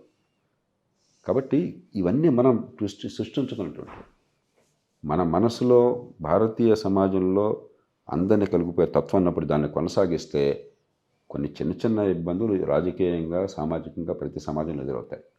కానీ మన సమాజం ఉన్న పరిస్థితులు ఇంకో రకంగా ఆలోచించండి. ఇంత పేదరికం ఉన్న సమాజంలో, ఇంత అవిద్య ఉన్న సమాజంలో, ఇంత చట్టం పనిచేయని సమాజంలో ఇంత శాంతి ప్రపంచంలో ఎక్కడ మీరు చూసారా? That's because of majority. That's because of the people of our country. ఈ దేశంలో అందరూ చాలామంది ఇది గుర్తించట్లా. మన దేశంలో తప్పులు ఉన్నాయి. నేను నా దేశం చాలా గొప్పది, మిగతా వాళ్ళకంటే తక్కువ, అలాంటి భావన నాకు లేదు. కానీ నా దేశం పరమ చండాలమైంది, ఇక్కడ రోజు హింస ఉంది, ఇది కూడా నేను ఒప్పుకోను. అది ప్రచారం జరుగుతున్నది కదా సార్, అదే ప్రచారం జరుగుతుంది. ఇప్పుడు ఎన్ని ప్రచారాలు జరిగినా వాస్తవాన్ని ఎవరు కూడా బేఖాతరు చేయలేరు. కాబట్టి ఇప్పుడు ఇంకెక్కడన్నా ఇలాంటి దేశంలో మీకు మర్డర్ జరిగితే 20 ఏళ్ల దాకా శిక్ష పడిన దేశం ఇది. అలాంటి ట్రాఫిక్ లైట్ దగ్గరికి పోతే దిక్కులు దివాణం లేదు, మనకి రెడ్ లైట్ పోతుంది. అయినా కూడా మనం ఎవరన్నా నింపాది కూర్చున్నా కానీ ఎవరు వచ్చి కొట్టేస్తాడేమో, తన్నేస్తాడేమో, తుపాకుతో కాల్చేస్తున్న భయం మన దేశంలో ఉంది. నిజంగా భయంకర పరిస్థితులు ఉంటే ఇలా హాయిగా నింపాదిగా ఉండేవాళ్ళం మనం జీవితంలో. అంచేత సమస్యల్ని పెంచుకోవాల్సిన అవసరం లేదు. ఉన్న సమస్యలు ఉన్నాయి, నటించక్కర్లేదు వాటిని లేవని చెప్పని. కానీ ఉన్న సమస్యలు సులభంగా పరిష్కరించుకోగలం. ఈ దేశంలో అందరం దేశంలో భాగస్వాములు, అందరం దేశంలో లాభం అనుభవిస్తున్నాం, నష్టాన్ని భరిస్తున్నాం. దానిలో హిందూ, ముసల్మాన్, క్రైస్తవం, లేకపోతే జైన్, సిక్, పారసిక్ నాకు తేడా లేదు. ఇక్కడ ఈ అపార్ట్మెంట్ కాంప్లెక్స్లో అన్ని మతాల వాళ్ళు ఉన్నారు. నాకు అత్యంత ఆప్యాయన మిత్రులు రోజు నేను వాకింగ్కి వెళ్ళేటప్పుడు నా పక్కన ఒక ఆయన వెళ్తూ ఉంటారు. మన ఎవరు అపూర్వ సహోదరులు అన్నాడు మా ఇద్దరిని. ఆయన మన భాష కాదు, మన మతం కాదు, మన కులం కాదు, మన రాష్ట్రం వాడు కాదు, నాకు ఆప్తమిత్రుడు. దానికే ఉంది సార్. కాబట్టి అలాంటి సమాజంలో మనం ఉన్నాం. అంచేత మనం ఉంటాయి కొన్ని చిన్న చిన్న సమస్యలు ఉంటాయి. ఇంట్లో భార్య భర్తలు తింటున్నాను, మా భార్యకి నాకు ఉంటాయి రోజు 10 సార్లు తగాద అవుతుందండి. అంత మాత్రం చేత విడిపోతావా? అంచేత చిన్న చిన్న విషయాలు నా దృష్టి. తర్వాత ఇప్పుడు సనాతన బోర్డ్ అని అడుగుతున్నారు. అండ్ మీకు వక్ఫ్ బోర్డు బిల్లు వక్ఫ్ బోర్డు బిల్లుని అమెండ్మెంట్స్ తీసుకొస్తున్నారు కదా, అమెండ్మెంట్స్ తీసుకురావడాన్ని మీరు సమర్థిస్తారా, వ్యతిరేకిస్తారా? ముందు నాకు పెద్ద ఈ విషయంలో నైపుణ్యం లేదు, నేను ఎక్స్పర్ట్ని కాదు, చూచాయిగా చూసిన తప్ప నాకు లోతుగా చెందింది కాబట్టి నేను లోతుగా చెప్పలేను. కానీ నాకు అర్థమైంది ఏంటంటే ఇవాళ దేశంలో దాదాపు 8 లక్షల వక్ఫ్ ప్రాపర్టీస్ ఉన్నాయి, ఎస్. స్థిరాస్తులు.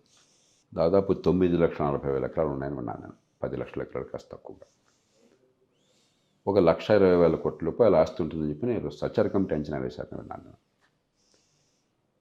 మరి హిందూ ధర్మాదాయ శాఖ కింద ఉన్నటువంటి దేవాలయ భూముల్లాగానే ఇక్కడ కూడా చాలా అన్యాక్రాంతం కావటము, కొంతమంది సొంత ప్రయోజనాలకు వాడుకోవటం జరుగుతున్నమాట వాస్తవం. ఒక 10-12 వేల కోట్లు కనీసం ఆదాయం వస్తుంది అంచనా వేస్తే దానిలో 123 కోట్లు ఎంత వస్తుందట కొన్నేళ్ల క్రితం. కాబట్టి దాన్ని సరిదిద్దాలి, దాన్ని సమర్థంగా నడపాలి. అలాగే బిల్లులో ఉన్న పొరపాటు సరిదిద్దాలని ఉద్దేశం. ఉదాహరణకి వక్ఫ్ బోర్డు ఏకపక్షంగా ఏ భూమైనా మాది వక్ఫ్ బోర్డుని ప్రకటిస్తే దాని మీద కోర్టులకు సంబంధం లేదు, ప్రభుత్వానికి సంబంధం లేదు, ఏదో ఒక ట్రైబ్యునల్ ఉంటుందట, ఇంకెవరు లేట. అది తప్పది. ప్రజాస్వామ్య సమాజంలో రాజ్యాంగబద్ధమైన పరిపాలనలో అందులో ఆస్తి హక్కులు ఇతర హక్కుల విషయాల్లో చివరికి మనకు న్యాయ వ్యవస్థ మన పద్ధతిలో ఈ పొరపాట్లు సవరించడం కోసం చెప్పిన బిల్లు తెచ్చారని నాకు అర్థమైంది. పార్లమెంట్లో కమిటీలో పెట్టినట్టున్నారు. కమిటీ కూడా ఈ మధ్య రిపోర్ట్ ఇస్తుందని చెప్పి నాకు పత్రికలు చూసిన వివరాలు చూడలేదు కానీ చెప్పి దానికి ఒక ప్రక్రియ ఉన్నది. దానిలో ఎక్కడా కూడా ఎవరిని ఇబ్బంది పెట్టే ప్రక్రియ కనిపించట్లేదు. ఆస్తులను సక్రమంగా నడపాలి, ఏ ప్రయోజనం కోసం ఉద్దేశించాలో ప్రయోజనం నడపాలి. అదే సమయంలో విస్తృత ప్రయోజనాలు దెబ్బతగలకూడదని ఉద్దేశంతో పెట్టిన చట్టం అయినప్పుడు దానికి మనకి ఇబ్బంది ఉండకూడదు. ఏమన్నా పొరపాటు ఉంటే ఖచ్చితంగా కోర్టులు చూసుకుంటాయి. తర్వాత ఇంకొక చిన్న ఇది సార్, ఇప్పుడు 1991 ప్లేసెస్ ఆఫ్ వర్షిప్ యాక్ట్, అది ఎంతవరకు కరెక్టు? నా మౌలిక అధికారాలకి నాకు దెబ్బ తగలడం లేదా? మదన్ గారు, 2 విషయాలు సార్. ఒకటి, ఒక సమాజంలో విభిన్నమైనటువంటి భావాలు కానీ చరిత్రలో జరిగినటువంటి పరిణామాలు కానీ ఉన్నాయి మన దేశంలో. టార్చువస్ హిస్టరీ అంటాం. ఎస్. దానిలో అనుమానం లేదు. ఎక్కడొక చోట జాతి నిర్మాణం కోసం చెప్పని మనకు సయోధ్య కావాలి. సయోధ్య కావాలని చెప్పంటే రాజీ కుదరాలి. రాజీ అన్ని సందర్భాల్లోనూ కూడా హేతుబద్ధంగా ఉండక్కర్లా. ఉదాహరణకి అయోధ్య రామమందిరం కూర్చుంది, బాబరీ మస్జిద్, ఆ తర్వాత అయోధ్య, ఎవరిది రేటు ఎవరిది కాదు పక్కన పెట్టండి. ఒక విషయం గమనించారా ఈ సమాజంలో ఉన్న గొప్పతనం?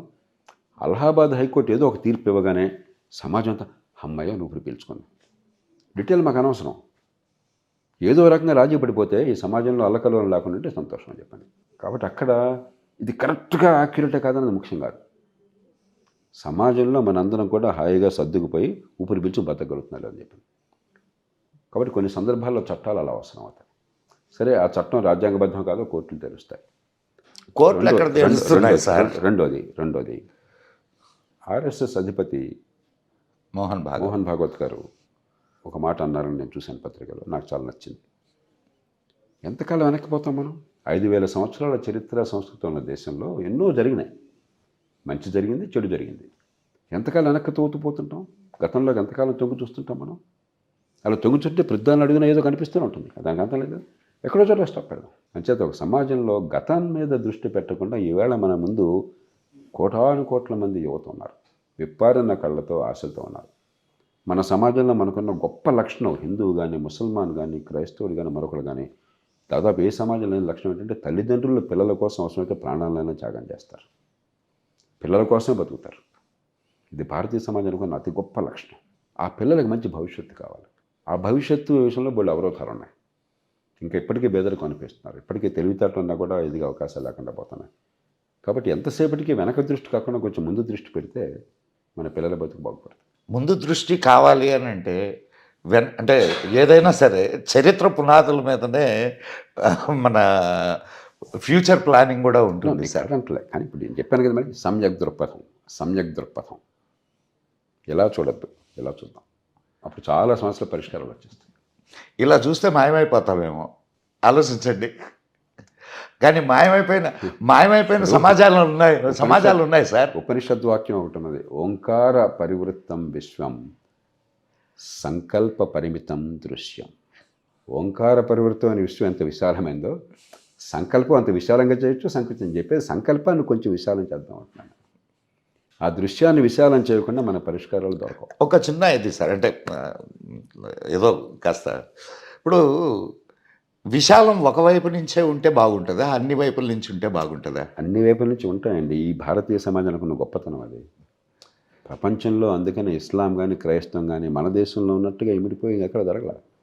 ప్రపంచంలో మరి ఎక్కడన్నా కూడా మనము మన తూర్పున ఉన్న దేశాలు కూడా మన ధోరణి వచ్చింది కొంతమేరకు.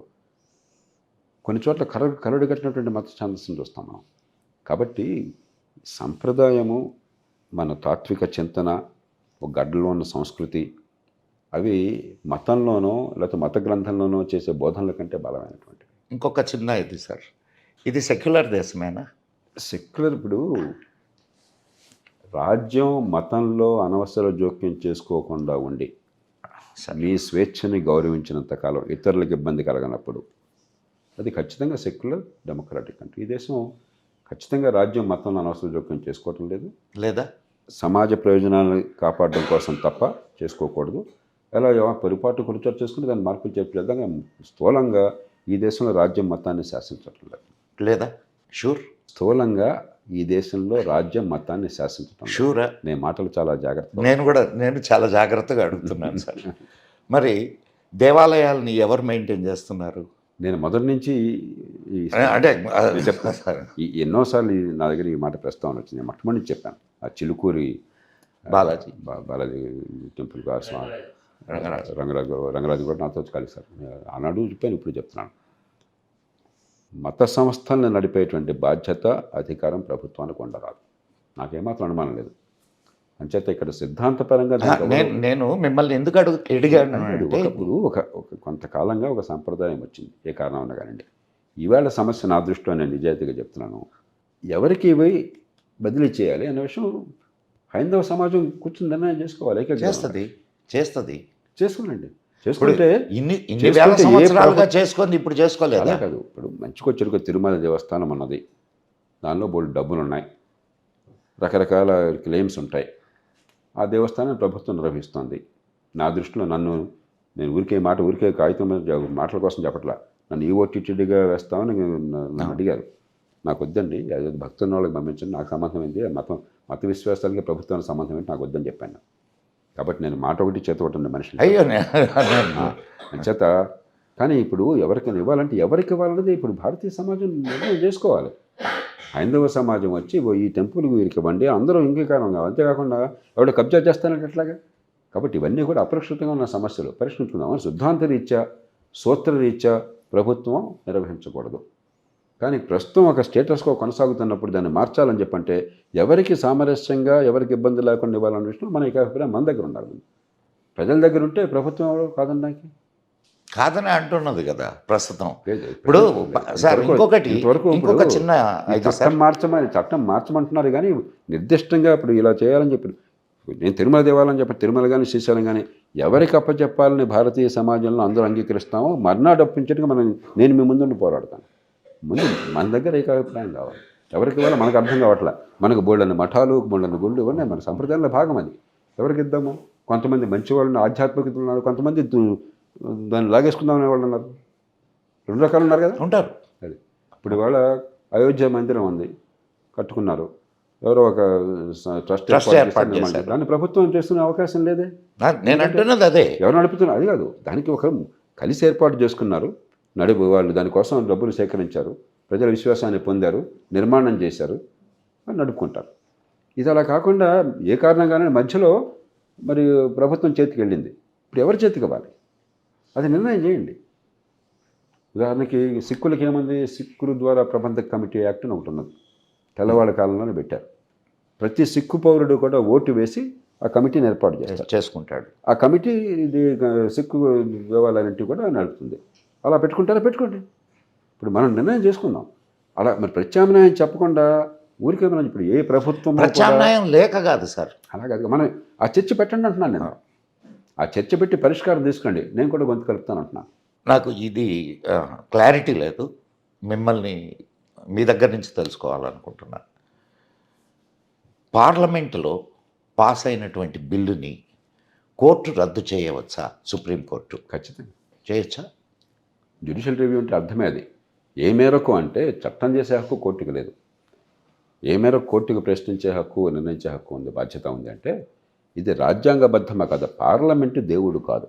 ఓకే. పార్లమెంటు కూడా రాజ్యాంగం పరిధి లోపల పనిచేయాలి. సుప్రీంకోర్టు దేవుడా సార్? సుప్రీంకోర్టు దేవుడు కాదు. మరి సుప్రీంకోర్టు ఇప్పుడున్న సిస్టమ్ ఏదైతే ఉందో అది కరెక్ట్ అంటారా? దీనికి అసలు అంటే చాలా కాలం క్రితమే ఒక సుప్రీంకోర్టు న్యాయమూర్తి చెప్పారు, నేను సుప్రీంకోర్టు తప్పులు చేస్తున్నప్పుడు, పరిదాడుతున్నప్పుడు నా అంత నిర్ద్వంద్వంగా ఖండించిన మనిషి భారతదేశంలో లేడు.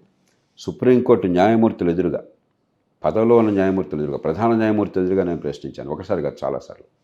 కాబట్టి అప్పటికిప్పటికీ కోర్టు తన పరిధిలో ప్రవర్తించాలనే విషయం నాకు ఏమాత్రం సందేహం లేదు. అదే సమయంలో కోర్టుకి పరిధి ఉన్నది, కోర్టుకి బాధ్యత ఉన్నది.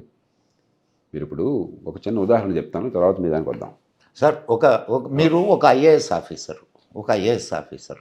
ఐఏఎస్ ఆఫీసర్ కావడానికి ఒక ఎగ్జామ్ రాశారు అండ్ దానికోసం మీరు పాటుపడ్డారు. మీకు తర్వాత కూడా శిక్షణను ఇవ్వడం జరిగింది, ఇదంతా జరిగింది. కానీ ఒక సుప్రీంకోర్టు న్యాయమూర్తిని అపాయింట్ చేయడానికి సిస్టమ్ ఏమిటి? దానికి వద్దాం తర్వాత. ముందు కోర్టు బాధ్యత చూద్దాం. 1998లో ఈ దేశ చరిత్రలో బహుశా ఒక విచిత్రమైన సంఘటన జరిగింది. రమేష్ భండారీ అని చెప్పిన ఉత్తరప్రదేశ్ గవర్నర్గా ఉన్న ఆయన, మీరు చెప్పారు ఆఫీసర్ తల గొప్ప వాళ్ళని భావంతో చెప్పారు. ఆయన గొప్ప officer, foreign service officer, former foreign secretary. దరిద్రమైన పని చేశాడు. యూపీ గవర్నర్గా ఉండి స్పష్టమైన మెజారిటీ కళ్యాణ్ సింగ్ ప్రభుత్వం అనుకుంటే, ఏమాత్రం సంఖ్యాబలం లేకుండా అప్పుడు కాంగ్రెస్ పార్టీ నాయకుడిగా ఒక ఆయన వచ్చాడు. ఆయన సంగతి తర్వాత చెప్తాను. అంటే మన దేశం ఎంత విచిత్రమైందో మీకు అర్థమవుతుంది. మనం అంత చాలా హడావిడిపడిపోతున్నాం, మచ్ మోర్ కాంప్లికేటెడ్. ఆయనకి ఏమీ సంఖ్యాబలం లేకుండా ఢమాలను ఈ ప్రభుత్వం రద్దు చేసి ఆయన ముఖ్యమంత్రిగా ప్రమాణ స్వీకారం చేయింది. అసెంబ్లీలో వాళ్ళకి ఓట్లే లేవు, కానీ అసెంబ్లీ జరగకుండా స్పీకర్ని పక్కన పెట్టుకుని మేము గెలిచేసామని ప్రకటించేసుకున్నారు. గతి లేక సుప్రీంకోర్టుకి వెళ్ళారు. నేను మొట్టమొదటిసారిగా సుప్రీంకోర్టు పాత్రని అక్కడ ఆ సందర్భంలో సమర్థించాను.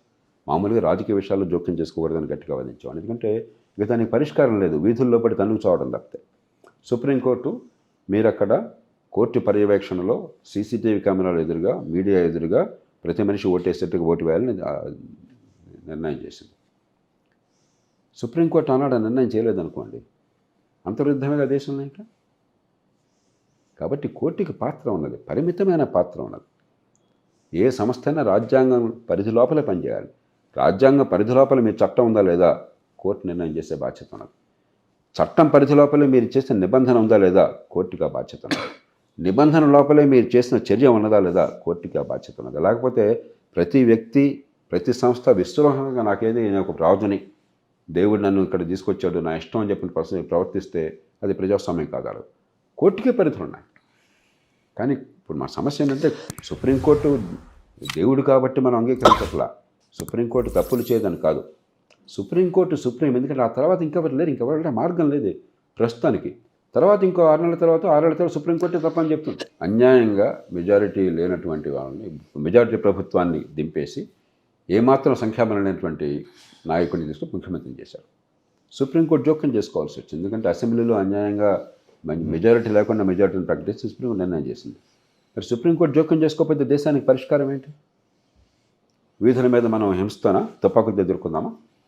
కాబట్టి కొన్ని పరిస్థితుల్లో సుప్రీంకోర్టు అవసరం. అయోధ్య ఉన్నది, అయోధ్యలో హిందువుల గొడవ హిందువులది, ముస్లింల గొడవ ముస్లింలది. మనం ఏంటి కత్తులతో యుద్ధం చేసుకోమందామా? ఏదో ఒక నిర్ణయం చేయాలి. ఆ నిర్ణయానికి మనం కట్టుబడి ఉండాలి. నాకు నచ్చితేనే నేను ఒప్పుకుంటాను, నచ్చకపోతే నేను ఒప్పుకోనంటే దేశం నడవదు.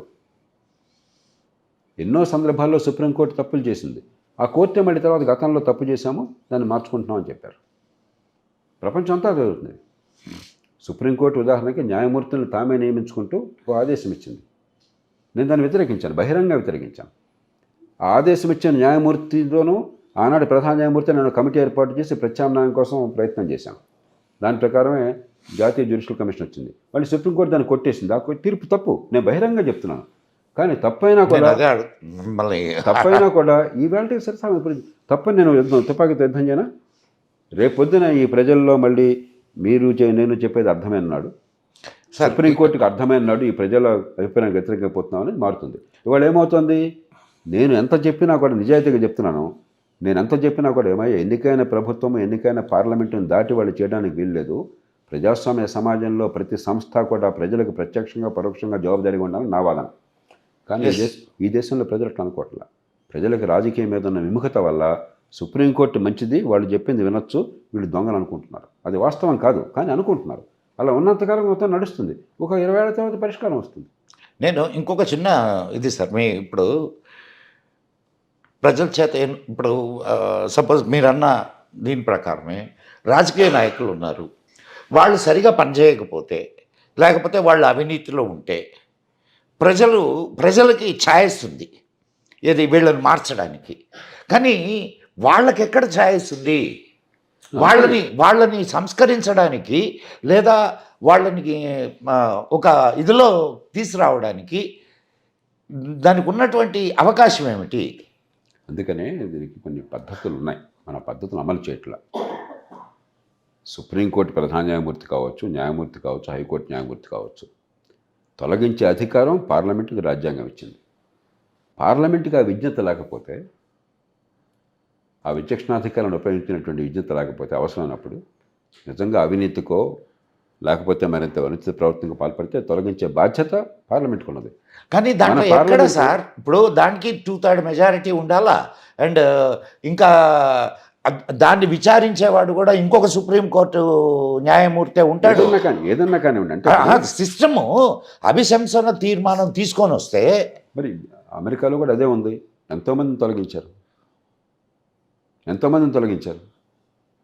మీకు ఎన్నికైన చట్టసభ తన బాధ్యతల నుంచేందుకు ధైర్యం కావాలి. కనీసం కొన్ని సందర్భాలైన పార్టీలకి పక్షపాతాలకు అతీతంగా దేశం కోసం పనిచేసే స్థైర్యం కావాలి. అది లేకపోతే రాజకీయ ప్రక్రియ ప్రజా విశ్వాసాన్ని కోల్పోతుంది, విశ్వసనీయతను కోల్పోతుంది. మన బంగారం మంచిది ఎవడేం చేయలేడు.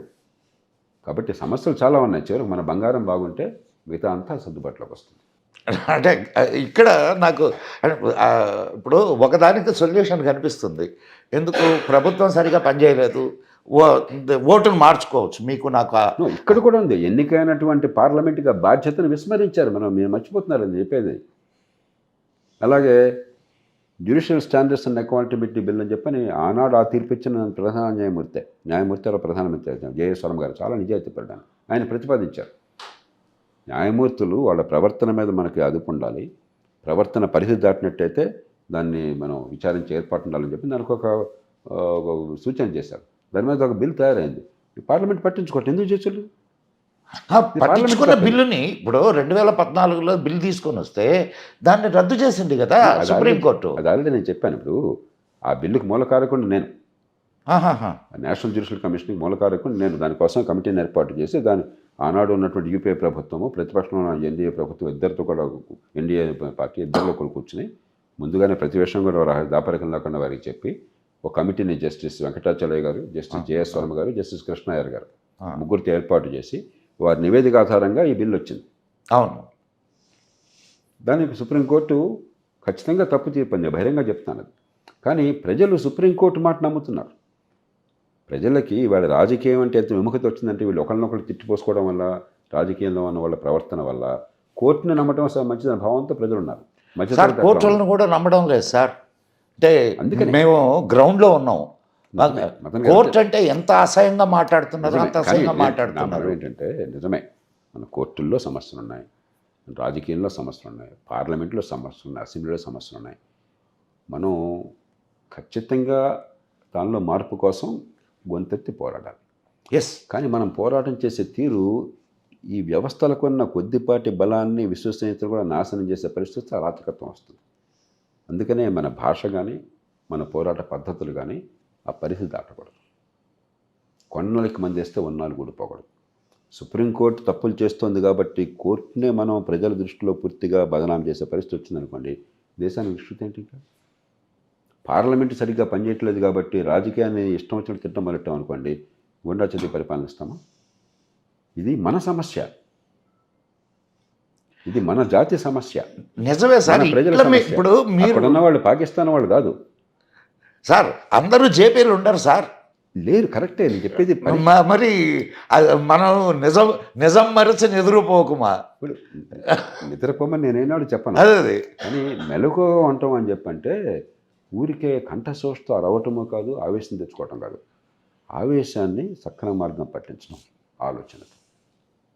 నీకు ఎంత బలం ఉన్నా కూడా అర్జునుడు ఏం చెప్పాడు? ద్రోణాచార్యుడు అడిగినప్పుడు అర్జునుడు కనిపించింది ఆ పక్షి గుడ్డి తప్ప ఇంకోటి కనిపించలా. విద్య గలవాడు ఆ జేపీ గారు అర్జునుడు ఒకటే సార్, మాకు దాంట్లో సందేహం ఏం చెప్పేది. లేదు. మన సమాజం శక్తి సామర్థ్యాన్ని చాలా లోతుగా సందర్భానుసారం ఉపయోగించాలి తప్ప ఆవేశాన్ని అదే పనిగా ప్రకటించేసి ఉన్న మంచిని కూడా చెడగొట్టే పరిస్థితి వస్తే మనం సమస్యల భాగం అవుతాం, పరిష్కారంలో భాగం కాం. సమస్యలు ఉన్నాయి. భారతదేశంలో పరిపాలనలో ఉన్న సమస్యలు నా అంత గట్టిగా విమర్శించిన వాడు ఇంకొకరు లేడు. ఏనాడు నేను రాజ్యపడలా. కానీ విమర్శించడం అని చెప్పంటే ద్వేషించడం కాదు, కోర్స్ ఆత్మస్థైర్యాన్ని కోల్పోవటం కాదు, పరిష్కారాన్ని చూపెట్టడం, పరిష్కారం కోసం పోరాడడం. కొన్ని సందర్భాలు వాళ్ళు సాధ్యం కాకపోతే రేపు చేద్దాం. నాకు అధికారం వస్తే అంతా బాగుంది, నాకు అధికారం లేకపోతే అంతా చెడిపోయింది, ఇది పద్ధతి కాదు. కోర్స్ దేనికి అది సమాధానం కాదనుకోండి. నీకు అధికారం ఉన్నా లేకపోయినా మీరు ఇవాళ విజయం సాధించకపోయినా లక్ష్యాలు మారవు. నిజాయితీ అయిన లక్ష్యాలు అంతవరకు ఇవాళ కాకపోతే రేపు సాధించుకుందాం. ఒక్కరోజు అన్నీ సాధ్యం కాకపోవచ్చు. ఒక్కరోజు జరిగితే అంత. నేను 5 ఏళ్లలో దేశం మొత్తం మారిపోతుందని కళ్ళగన్నవాడిని. అవును సార్. దానికోసం నా జీవితాన్ని అంకితం చేసి మాకు తెలుసు సార్. కానీ నాకు అర్థమైంది మానవ సమాజం అంత తేలిగ్గా మారదు మనం కోరుకున్నంత వేగంగా. కానీ ఖచ్చితంగా దీర్ఘకాలంలో మారుతుంది. దానికి క్రమక్రమం అడుగులు వేయాలని అర్థమైంది. That's all. అడుగులు వేయాలి అంతే తప్ప, ఓపికగా అడుగులు వేయాలి తప్ప నిరాశపడిపోయి, నిస్పృహ పడిపోయి, లేకపోతే ఆవేశపడిపోయి పిచ్చి పిచ్చిగా ప్రవర్తిస్తూ ఉపయోగం లేదు. కోర్స్ సార్, చివరిగా మా భక్తివన్ ప్రేక్షకులకు కోర్స్ మీరు ఇచ్చినవన్నీ సందేశాలే. చివరిగా ఎలా ఇప్పుడు ఉన్నటువంటి సమస్యలను ఎదుర్కోవడానికి ఎలా సిద్ధం కావాలి సమాజం అనే దాని మీద మీ అభిప్రాయం ఇవ్వండి సార్. అందుకని నేను 3 అంశాలు. మొట్టమొదటిది, మన సమస్యలు ఏమీ కూడా పరిష్కారానికి కష్టమైనవి కాదు.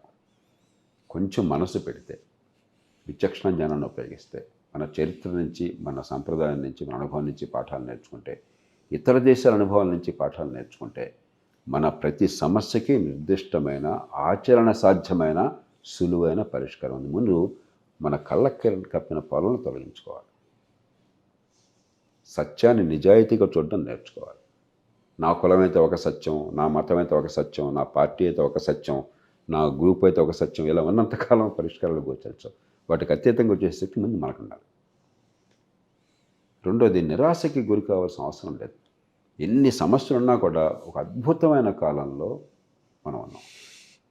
ఒక 40 ఏళ్ల క్రితం ఈవేళతో యువత ఇవాళ చాలా దరిద్రంగా ఉంది అనుకుంటారు. 40 ఏళ్ల క్రితం ఈవేళ మనకి రోజు అందరికీ అందుబాటులో ఉండేవి. ఆ 40 ఏళ్ల క్రితం కోటీశ్వర్లకు కూడా సాధ్యం కాదు.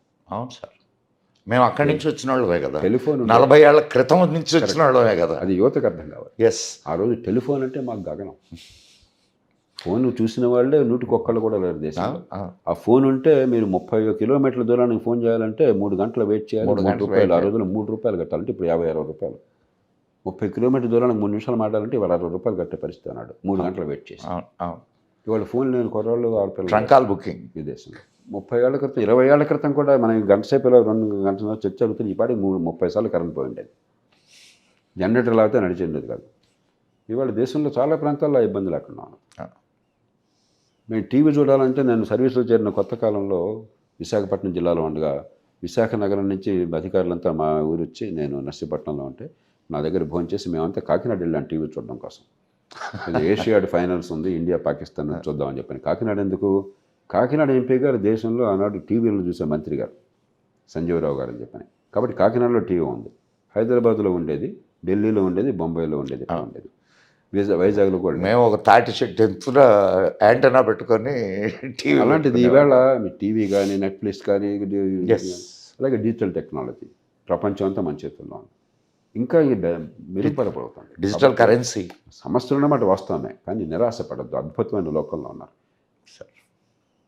నేను కోరేది ఏంటంటే, నిజమైన మార్పు కావాలని చెప్పంటే సంఘటితంగా పరిజ్ఞానంతో, విజ్ఞతతో నిలదీయటం నేర్చుకోవాలి. ఆవేశంతో, కోపంతో, కసితో, ద్వేషంతో కానే కాదు. నా మతం, నా కులం, నా ప్రాంతం, నా భాష, ఈ సంకుచితత్వానికి గురైనట్టయితే ఆ విశాలత్వాన్ని వదిలేసుకుని మనం చాలా చిన్నవాళ్ళని చేసుకుంటున్నాం. మన సాంప్రదాయాన్ని మనం గౌరవించుకుందాం. మన సాంప్రదాయం గొప్పని గర్వపడుతుంది. నేను మన సాంప్రదాయం పట్ల గర్వపడుతున్నాను. నేను ఎక్కడ సిగ్గుపడను. అందుకే నా దేశంలో తప్పులున్నా కూడా నేను మొహమాట పడినా, నీకు తప్పులు ఉన్నాయా, నువ్వు నాకు చెప్పేది ఏంటి, నీ దగ్గర తప్పులు, నా దగ్గర తప్పులు ఉన్నాయి, నేను నేర్చుకుంటాను, నువ్వు నేర్చుకున్నావు, నువ్వు నేర్చుకోవాల్సింది నీకు చాలా ఉంది ఇంకా. అంతేగాని నేను కప్పెట్టుకోవాల్సిన అవసరమే లేదు, ఆత్మజ్ఞానంతో అక్కర్లేదు. కప్పెట్టడం తప్పు, సమస్యలు లేవనుకోవడం తప్పు, మనం ఆత్మవంచన. తలదించుకొని సిగ్గుపడటం తప్పు, ఆత్మజ్ఞానత రెండు తప్పే. ఆత్మగౌరవం కావాలి, నిజాయితీతో కూడా ఆత్మగౌరవం. దాని నుంచి పరిష్కారాలు ఖచ్చితంగా వస్తాయి. ఈ దేశానికి అద్భుతమైన భవిష్యత్తు ఉంది, మనలో కాస్తంత విజ్ఞప్తి. మీ పక్కన పెట్టుకున్నటువంటి ఆయన చెప్పాడు, ఆత్మవిశ్వాసపరులైన కొందరు వ్యక్తుల చరిత్రే ప్రపంచ చరిత్ర అని. అంతకంటే చెప్పాల్సిన అవసరం. ఇప్పుడున్నటువంటి యువత అన్ని రంగాల్లోకి పోవడానికి సిద్ధంగా ఉంది. నేను 2 విషయాలు గమనిస్తాను. నేను మీతోటి మీ అభిప్రాయం నేను తెలుసుకోవాలనుకుంటున్నాను సార్. ఒకటి, రాజకీయాల్లోకి రావడానికి ఎవ్వడూ ఇష్టపడడంలే యువత. కారణం ఏంటంటే, కారణాలు అనేకం ఉన్నాయి. ఇది మన డాక్టర్ కొడుకు డాక్టర్ అయితే డాక్టర్ అవుతున్నాడు కదా, రాజకీయ నాయకుడు కొడుకు రాజకీయ నాయకుడు అయితే తప్పేంది. సో వంశపారంపర్య విధానం ఒకటి. ఇంకొకటి, ఇది నాకు ఇంకాస్త ఇబ్బందికరమైనటువంటి సిచ్యుయేషన్స్ నేను గమనిస్తున్నా. ఒకప్పుడు సెల్ఫ్ సస్టైన్డ్గా బ్రతకాలని కోరుకుంటున్న యువత ఈరోజు ఎక్కడో దిక్కడ ఉద్యోగం చేసి బ్రతకాలి అని కోరుకుంటుంది. Even though they are capable to do the things. ఈ రెండిటికి నాకు మీ దగ్గర నుంచి ఎటువంటి స్పందన? ముందు రెండో ప్రశ్నకి వెళదాం. ఎస్, మన దేశంలో కొన్ని పార్టీలు, కొందరు సోకాల్డ్ నాయకులు నాయకులు కాదు, వేరే పదంలాగా వాడు నాయకులు అట్లా ప్రవర్తించరు. చేస్తున్న పరమ దుర్మార్గం ఏమిటంటే, ప్రభుత్వోద్యోగాలు మీ జీవితానికి పరిష్కారం అన్న అబద్ధాన్ని, పచ్చి అబద్ధాన్ని పదే పదే ప్రచారం చేసి ఈ సమాజాన్ని భ్రష్టు పట్టిస్తున్నాయి. నేను నిర్ద్వంద్వంగా చెప్తున్నాను, నిర్మోహమాటంగా చెప్తున్నాను. మీకు ఉన్నది 100 ఉద్యోగాలుంటే 1,00,000 మంది పోటీ పడుతున్నారు. అవును సార్. ఆ ప్రభుత్వోద్యోగంలో పనిచేయాలని కానీ, ప్రజలకు సేవ చేయాలి కానీ కోరుకుంటే తప్పేం కాదు. కానీ 1,00,000 మంది ఎంత కష్టపడ్డా 100 మంది అక్కడ సెలెక్ట్ అయ్యేది. ఈ 100 మందిని ఈ సమాజం పోషిస్తోంది. ఎస్, ముఖ్యమంత్రో మరొకడో వాడి జేబులో డబ్బులతో పోషించట్లా. ఈ సమాజానికి మీరు సేవలు అందిస్తారన్న ఆశతో మీరు సేవలు అందిస్తున్న ప్రతిఫలంగా సమాజం, సామాన్య ప్రజలు, చెమటోడ్చి కష్టించేవాళ్ళు, వాళ్ళ పన్నుల డబ్బులతో మిమ్మల్ని పోషిస్తున్నారు. 100 మందే సెలెక్ట్ అయ్యేది. మరి మిగతా 99,900 మంది సంగతి ఏమిటి? ప్రభుత్వోద్యోగాలే మా నిరుద్యోగానికి పరిష్కారం అని ఎవరు చెప్పినా అంతకంటే పచ్చి మోసగాళ్ళు, అబద్ధాలు ఆడేవాళ్ళు ఇంకొకళ్ళు లేరు. 100 మంది సమాజంలో పనిచేస్తే ప్రభుత్వంలో ఉండేది 3, 97 సమాజంలో బయట ఉంటారు. ప్రభుత్వంలో ఉన్న వాళ్ళు మనకేం పెద్దగా పని జరగదు. కొంత వాళ్ళు చేయాల్సిన పని కొంత చేస్తే మన అదృష్టం. చేయట్లే వాళ్ళు సరిగ్గా. వాళ్ళు చేస్తే విద్య ఎందుకు ఎట్లా ఉంటుంది? ఎగ్జాక్ట్లీ. వాళ్ళు సరిగ్గా పనిచేస్తే ఆరోగ్యం ఎందుకు ఎట్లా ఉంటుంది? వాళ్ళు సరిగ్గా పనిచేస్తే మన రోడ్లు ఎందుకు ఉంటాయి, మన ట్రాఫిక్ ఎట్లా ఎందుకు ఉంటుంది, మన కోర్టులు ఎందుకు ఎట్లా ఉంటాయి? వాళ్ళ పని వాళ్ళు చేయటంలా. చేసిన 3 అక్కడ చేయాల్సింది. మన జీవితంలో మనకు కావాల్సిన ఏదైనా సరే మన చుట్టూ ఒకసారి చూడండి. ఇవి కాలర్ మైక్రోఫోన్ కావచ్చు, ఇక్కడ పక్కన ఉన్న విగ్రహం కావచ్చు, తాగే మంచినీళ్ళ సీసా కావచ్చు, పెట్టుకునేటువంటి కళ్ళజోడు కావచ్చు, వాడే పెన్ను కావచ్చు, ప్రభుత్వం ఇంట్లో ఒక్కటి చేయట్లేదే. ఇవన్నీ సమాజంలో కష్టపడి ఉత్పత్తి చేస్తున్నారు. ఉపాధి అక్కడి నుంచి వస్తుంది. వాళ్ళు మన అవసరాలు తీరుస్తున్నారు, ఉపాధి ప్రతిఫలంగా వాళ్ళకు వస్తుంది. కాబట్టి నిజమైన ఉపాధి అంటే ప్రభుత్వోద్యోగంలో కూర్చొని జనం నెత్తినెక్కి తొక్కటం, లంచాలు మింగటం కాదు. నిజమైన ఉపాధి అంటే సమాజానికి అవసరమైన వస్తువుల్ని, సేవల్ని ఉత్పత్తి చేయటం మీకు ఉపాధి. ఆ సేవలు అందుకునే అవకాశం సమాజానికి.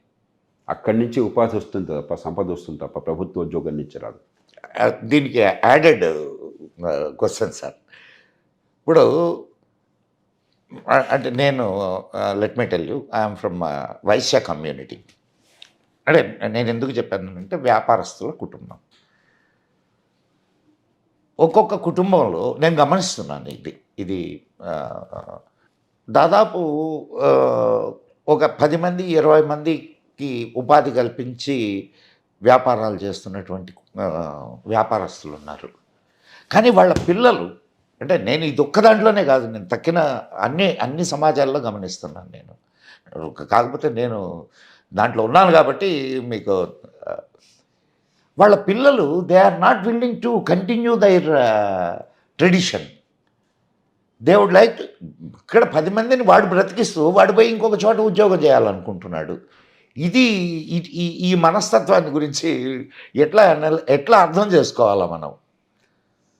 అంటే రెండు జరుగుతున్నాయి. ఓ పక్కనేమో చాలామంది యువత 20 ఏళ్ల వయసు పిల్లలు కూడా నేను చూస్తున్నాను. Entrepreneurship, Yes. స్టార్టప్స్ చాలా ప్రయత్నం చేస్తున్నారు. మరి ఓ పక్కనేమో మనకి భద్రమైనటువంటి ఉద్యోగము అని చెప్పంటే నెల జీతం కాలమే కాలేసి కూర్చోవచ్చు, బాధ్యత లేదు, భరోసా ఉంటుంది అన్న భావానికి మరికొంత అంకితం అవుతున్నారు. కాబట్టి రెండు రకాలు ఉన్నాయి. అంతేగాని అందరూ యువత కూడా ఉద్యోగాల కోసం వెళ్తున్నాను అనుకోవట్లేదు. అఫ్కోర్స్ చాలామంది యువత అఫ్కోర్స్ ఉద్యోగాలు చేస్తూ వదిలేసి వచ్చిన వాళ్ళని కూడా అలాంటి సందర్భాల్లో తల్లిదండ్రులు ఎందుకు అనవసరంగా రిస్క్ తీసుకుంటున్నాం అని మనం కూడా అడుగుకుంటున్నాం. ఎందుకంటే మనం ఇంకా అభద్రత గురైన సమాజం, ఇంకా పేదరికం నుంచి ఇంకా బయటపడాల. కాబట్టి పిల్లలు ఏమైపోతారని భయంగా తల్లిదండ్రులది మంచి ఉద్దేశంతోనే. అలాగే పిల్లలకు కూడా రేపు పొద్దున ఏమవుతాం, రిస్క్ టేకింగ్ కెపాసిటీ లేక ఆ రకంగా జరుగుతాం. కొంత గ్లామర్ కోఎఫిషియంట్ కావచ్చు. ఇప్పుడు ఉదాహరణకి పాతకాలంలో వర్తకం చేసేవాళ్ళు ఒక పాత పద్ధతుల్లో చేస్తారు. వీళ్ళకి అది నచ్చదు. వీళ్ళకి అది రాత్రి మౌళ్ళు అందుబాటులో ఉండి కష్టపడడం నచ్చదు. ఇప్పుడు వ్యాపారం చేసినా కూడా ఇప్పుడు కొత్త పద్ధతుల్లో వీళ్ళు టీవీ సీరియల్ చూసినట్టు చూడాలి. అలాంటి తేడాలు ఉంటాయి. అంచేత ఆ ఇబ్బందులు ఉన్నాయి. కానీ మౌలికంగా ఉపాధి సంపద సృష్టి నుంచి వస్తుంది. సంపద అని చెప్పంటే సమాజానికి కావాల్సింది మీరు తయారు చేసి ఇవ్వగలగాలి. వస్తువు కావచ్చు, సేవ కావచ్చు. లేకపోతే తేరగా ఎవడిని పోషించలేడు. నైపుణ్యం ఉండి 10 మందికి మీరు పనిచేసి దానివల్ల ఫలితం పొందితే మీకు ఆ తృప్తి కానీ, మీకున్న ఆత్మవిశ్వాసం కానీ, సమాజానికి కలిగే ప్రయోజనం కానీ అద్భుతమైనవి. అలా కాకపోతే పరాన్న బుక్ అయిపోతాడు వాడు. అది ఉపాధి కాదు, పరాన్న జీవిగా బతకడం సమాజం మీద. పారాసైట్. అది మన రాజకీయం ఈ దేశంలో ఏమన్నా ఈ ప్రజాస్వామ్యంలో 2 భయంకరమైన అవలక్షణాలు వచ్చినాయి. చాలా మంచి ఉంది, చాలా పొరపాటు ఉన్నాయి. కానీ 2 మాత్రం ఈ సమాజాన్ని చెడగొట్టినాయి. ఒకటి స్వావలంబనని చెడగొట్టినాయి. ఎస్. అది వరకు పేదరికం ఉన్నా కూడా మారుమూల గ్రామాల్లో సైతం పౌరుషంగా, ధైర్యంగా, సొంతంగా చేసుకోవాలని అవును సార్. కోరుకోలేదు.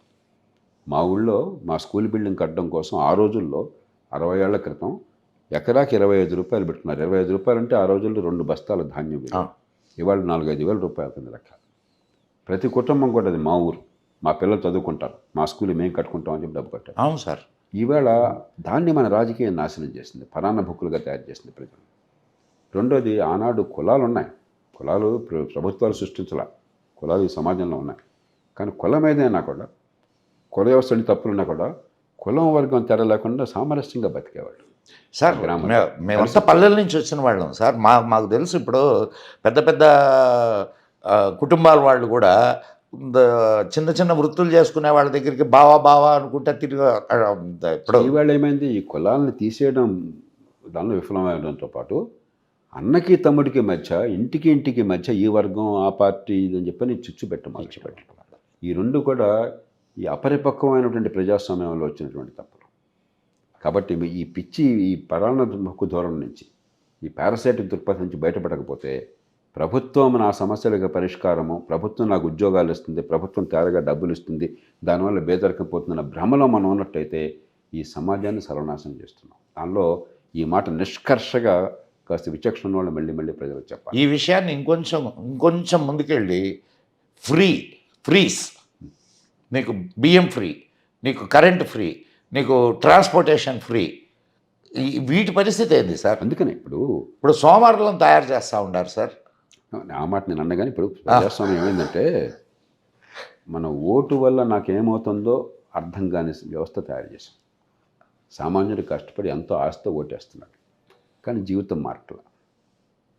దాంతో కసి ఉంటుంది.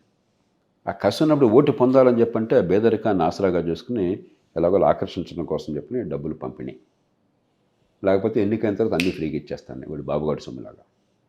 ఖచ్చితంగా ఒక పేద సమాజంలో తాత్కాలికమైన సంక్షేమం కూడా అవసరం కొంతమేర. కానీ తాత్కాలిక సంక్షేమమే పరిపాలన, ఇంకేం అక్కర్లేదు అన్నటువంటి ధోరణి తీసుకొచ్చారు. అది అంతకంటే భయంకరమైన పాపం ఇంకోటి అంటే ఏంటి, మీరు ఎల్లకాలం మీ బేదలుగా ఉండి పుచ్చుకునే చేతులు, నాది ఇచ్చే చేతులు అంటే అంతకంటే అవమానం బేదలకు ఇంకోట్లేదు, అంతకంటే దారుణం ఇంకోట్లేదు. ఖచ్చితంగా తాత్కాలికంగా ఇప్పుడు ఆకలిగా ఆత్మగౌరవం చచ్చిపోద్ది సార్, ఆత్మగౌరవం చచ్చిపోతుంది, అసలు భవిష్యత్తు ఉండదు. ఎల్లకాలం బేదలుగా మగ్గిపోతారు. కాబట్టి తాత్కాలిక అవసరాలు కొన్ని తీర్చాలి, కానీ ఒక సమతూకం కావాలి. అది తాత్కాలిక అవసరాల సంక్షేమం కోసం కొంతమంది వనరులు కేటాయించినా కూడా మౌలికంగా ఈ పిల్లల భవిష్యత్తు బాగుపడాలంటే సంపాదించే శక్తి పెరగాలి. ప్రభుత్వం చేయాల్సిన పని వాళ్ళు సంపాదించే శక్తి పెంచడం ఎట్లా, దానికోసం మౌలిక సదుపాయాలు ఎట్లాగా, పెట్టుబడులు ఎట్లాగా, విద్య ఎట్లాగా, ఆరోగ్యం ఎట్లాగా, ప్రతిభను వెలికితీయటం ఎట్లాగా, అవకాశాలు కల్పించడం ఎట్లాగా, అది ఆలోచించాలి. కానీ నేను వీళ్ళు బెచ్చగాడిగా చూసిన దానం ఇస్తానని చెప్పంటే దానికి ప్రజలు కూడా మోసపోరు. అందుకనే వాళ్ళు ఒకసారి ఏదో వేస్తారు ఓటు, రెండోసారి బాగా తిప్పుతున్నారు. ఈ విషయంలో ఇంకా నేను పరిణతి చెందలేదేమో. సమయం పడుతుంది, ఒక పేద దేశం కాబట్టి సమయం పడుతుంది, అది తేలిక కాదు. కానీ దాన్ని ఖచ్చితంగా ప్రజల అసహాయతను ఆసరాగా చేసుకుని ప్రజలను మోసం చేస్తున్నారు. ఇక రెండోది రాజకీయంలోకి వెళ్ళాలా వద్దా అన్నది. స్వతంత్రానంతరం, ఎమర్జెన్సీ అనంతరం రాజకీయంలోకి రమ్మని గట్టిగా పిలుపునిచ్చినవాడిని నేను, యువతని. దానికోసం పార్టీని కూడా పెట్టినవాడిని. చిత్తశుద్ధితో పార్టీని, రాజకీయాన్ని ఎట్ట నడపాలో అలాగే నడిపే ప్రయత్నం చేశాం మేమంతా కూడా. కానీ ఇవాళ ఉన్న పరిస్థితులు ముఖ్యంగా మన ప్రాంతాల్లో, దేశమంతా అలా ఉండకపోవచ్చు, మన తెలుగు రాష్ట్రాల్లో నిజాయితీగా చిత్తశుద్ధితో అబద్ధాలు ఆడకుండా, డబ్బులు పంచకుండా రాజకీయంలో పాలు పంచుకునే అవకాశం లేకుండా పోయింది. ఇది వాస్తవం ఎన్నికల రాజకీయంలో. కాబట్టి అయినప్పటికి కూడా ఈ పొరపాటు పరిస్థితుల్లో కూడా మంచివాళ్ళు, సమర్థులు ఉంటే వీళ్ళనంతవరకు ఉండాలని నేను కోరుకుంటున్నాను, ఏ పార్టీలైనా సరే. ఆ కొద్దిమంది కూడా మంచివాళ్ళు, విజ్ఞత గలవాళ్ళు, దేశాన్ని ప్రేమించేవాళ్ళు లేకపోతే, కానీ అది అలా ఉంచుతూ మరి యువత ఏం చేయాలి? యువతలో చాలామందికి ఇప్పటికి కూడా రాజకీయంలో పాల్పంచుకోవాలని కోరిక, మంచి ఉద్దేశంతో ఉన్నారు. దేశాన్ని ప్రేమించేవాళ్ళు, దేశం మారాలని కోరిన వాళ్ళు ఉన్నారు. కానీ దురదృష్టం కొద్దీ వాళ్ళకి ఎన్నికల రాజకీయం ఇవాళ కనీసం మన రాష్ట్రాల్లో మార్గం కాదు. కానప్పుడు రాజకీయానికి అర్థాన్ని మార్చాలి. రాజకీయం ఎన్నికల్లో పోటీ కాదు, ఎమ్మెల్యే కావటం కాదు. ఇవాళ పరిస్థితుల్లో 30 కోట్లు ఖర్చు పెడితే ఎమ్మెల్యే అవుతానంటే మనం సమస్యల భాగం అయిపోయినాం, అది పరిష్కారం కాగలదు. కాబట్టి రాజకీయానికి అర్థాన్ని మార్చాలి. మన చుట్టూ బోల్డు సమస్యలు ఉన్నాయి, సామూహిక సమస్యలు, వ్యక్తిగత సమస్యలు కాదు, సొంతంగా పరిష్కారం చేసుకోలేనివి. అవి పరిష్కారం కాకపోతే మన జీవితంలో ఆనందం లేనివి. అదే రాజకీయం. వ్యక్తి సమస్యలు కాకుండా మంది సమస్యలను పట్టించుకోవటమే రాజకీయం. ఎన్నికల్లో పోటీ చేసి ఎమ్మెల్యే కావటం రాజకీయం కాదు, అది కూడా రాజకీయంలో భాగమే, కానీ అదొక్కటే రాజకీయం కాదు. అంచేత ఎక్కడికెక్కడ సమాజ సమస్యల పరిష్కారం కోసం అని చెప్పని ఏం చేయాలో అవగాహన పెంచుకుని సమాజాన్ని సంఘటితం చేస్తే పరిష్కారాలు వస్తాయి. రెండు మార్పుల కోసం గట్టిగా నిలబడినట్టయితే, ఒకటి రాజకీయ పార్టీల్లో అంతర్గత ప్రజాస్వామ్యం. ఇవాళేమైంది, నిజంగా సమర్థులు, ప్రజలకు పనికొచ్చేవాళ్ళు, ప్రజల విశ్వాసాన్ని తొలగొన్న వాళ్ళు ఉన్నా కూడా స్థానికంగా నువ్వు ఎవడు కొడుకువి, నీ కులం ఏంటి, నీ ఎంత డబ్బు ఉంది, 3 ప్రశ్నలు అడిగేది అక్కడ. మొట్టమొదటి ప్రశ్న డబ్బు ఎంత ఖర్చు పెడతావు. 30 కోట్లు పెడతానంటే ముందు కన్సిడరేషన్, లేకపోతే ఎందుకే టైం వేస్ట్ పో. ఆ తర్వాత ప్రశ్న నీ కులం ఏంటి. ఆ కులం సరైనది కాకపోతే వాళ్ళ దృష్టిలో వదిలే అంటారు. ఆ 2 అయిపోతే ఎవడు కొడుకువి. ఇది రాజకీయం అయితే ఇంకా ప్రజాస్వామ్యం ఏంటి? ఖచ్చితంగా రాజకీయ పార్టీలను ప్రజాస్వామ్యీకరణ చేయాలి. అభ్యర్థులు, నాయకత్వం 2 కూడా పార్టీ సభ్యులు స్వచ్ఛందంగా ఎన్నుకునే ఏర్పాటు కావాలి. అప్పుడు కాస్త యువతకు అవకాశం పెరుగుతుంది క్రమక్రమంగా. రెండోది స్థానిక ప్రభుత్వాలు, అన్ని అసెంబ్లీ, పార్లమెంట్ కాదు. ప్రపంచంలో ప్రజాస్వామ్యాలు బాగా నడిచేవి అన్ని చోట్ల కూడా స్థానిక ప్రభుత్వాలు. ప్రజాస్వామ్యానికి పాఠశాలలు స్థానిక ప్రభుత్వాలు. వాటిని మనం చంపేశాం, నిర్వీర్యం చేసేసాం. వాటిని బలోపేతం చేయడం కోసం గొంతు ఇవ్వండి. మీ వార్డు కమిటీ, మీ పంచాయతీ, మీ మున్సిపాలిటీ, అది పెరిగితే క్రమంగా ఏమవుతుందంటే అప్పుడు ఎమ్మెల్యే స్థాయి కాకుండా కష్టపడి నాయకత్వ లక్షణాలు ఉండి, నిజాయితీ ఉండి, ప్రజల మనసు తోడుగొన్న వాళ్ళకి అవకాశం దొరుకుతుంది. కాలక్రమే ప్రజాస్వామ్యం బాగుపడుతుంది. అంతే తప్ప ఎమ్మెల్యేగా పోటీ చేయడం ఒక్కటే లక్ష్యం అనుకుంటే మాత్రం చాలామందికి ఆశాభంగమే ఇవాళ ఉన్న పరిస్థితుల్లో. చాలా నిజంగా it's an enlightening talk sir. మీకు ఎందుకు పెట్టారో నాకు తెలీదు, జయప్రకాష్ నారాయణ అని.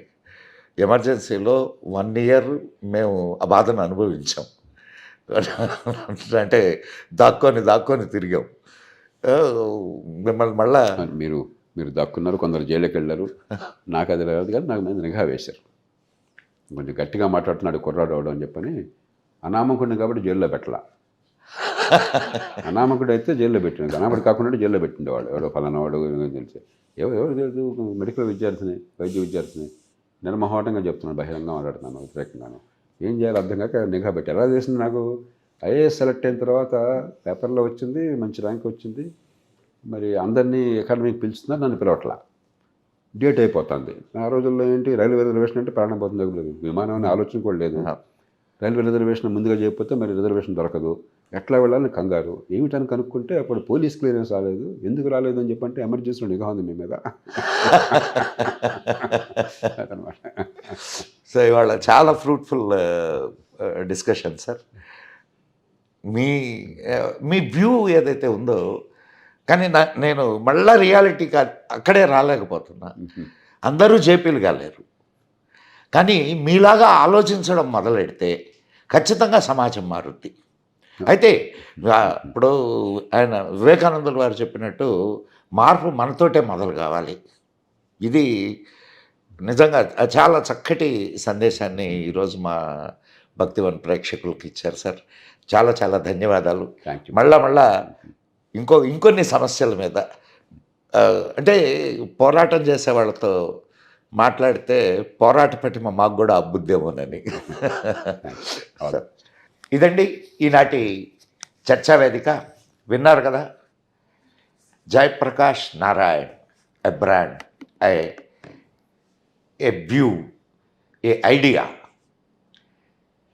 వారిని ఆదర్శంగా తీసుకున్న యువత చాలామంది ఉన్నారు. అండ్ వారి ఆలోచనలు సమాజాన్ని తట్టి లేపేటటువంటి ఆలోచనలు, వారి పోరాటం నిరంతరంగా కొనసాగుతూ ఉంది. సమాజాన్ని జాగృతం చేస్తూనే ఉంది. మళ్ళా ఇటువంటి అద్భుతమైన వ్యక్తులతో మళ్ళా కలుద్దాం. అంతవరకు సెలవు మరి.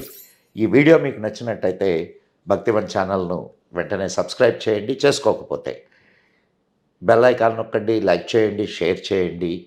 మీ మిత్రులకు కూడా భక్తివన్ ఛానల్ను పరిచయం చేయండి. మీ అభిప్రాయాలను కామెంట్ బాక్స్లో మాతో పంచుకోండి. జై హింద్, జై మా భారతి.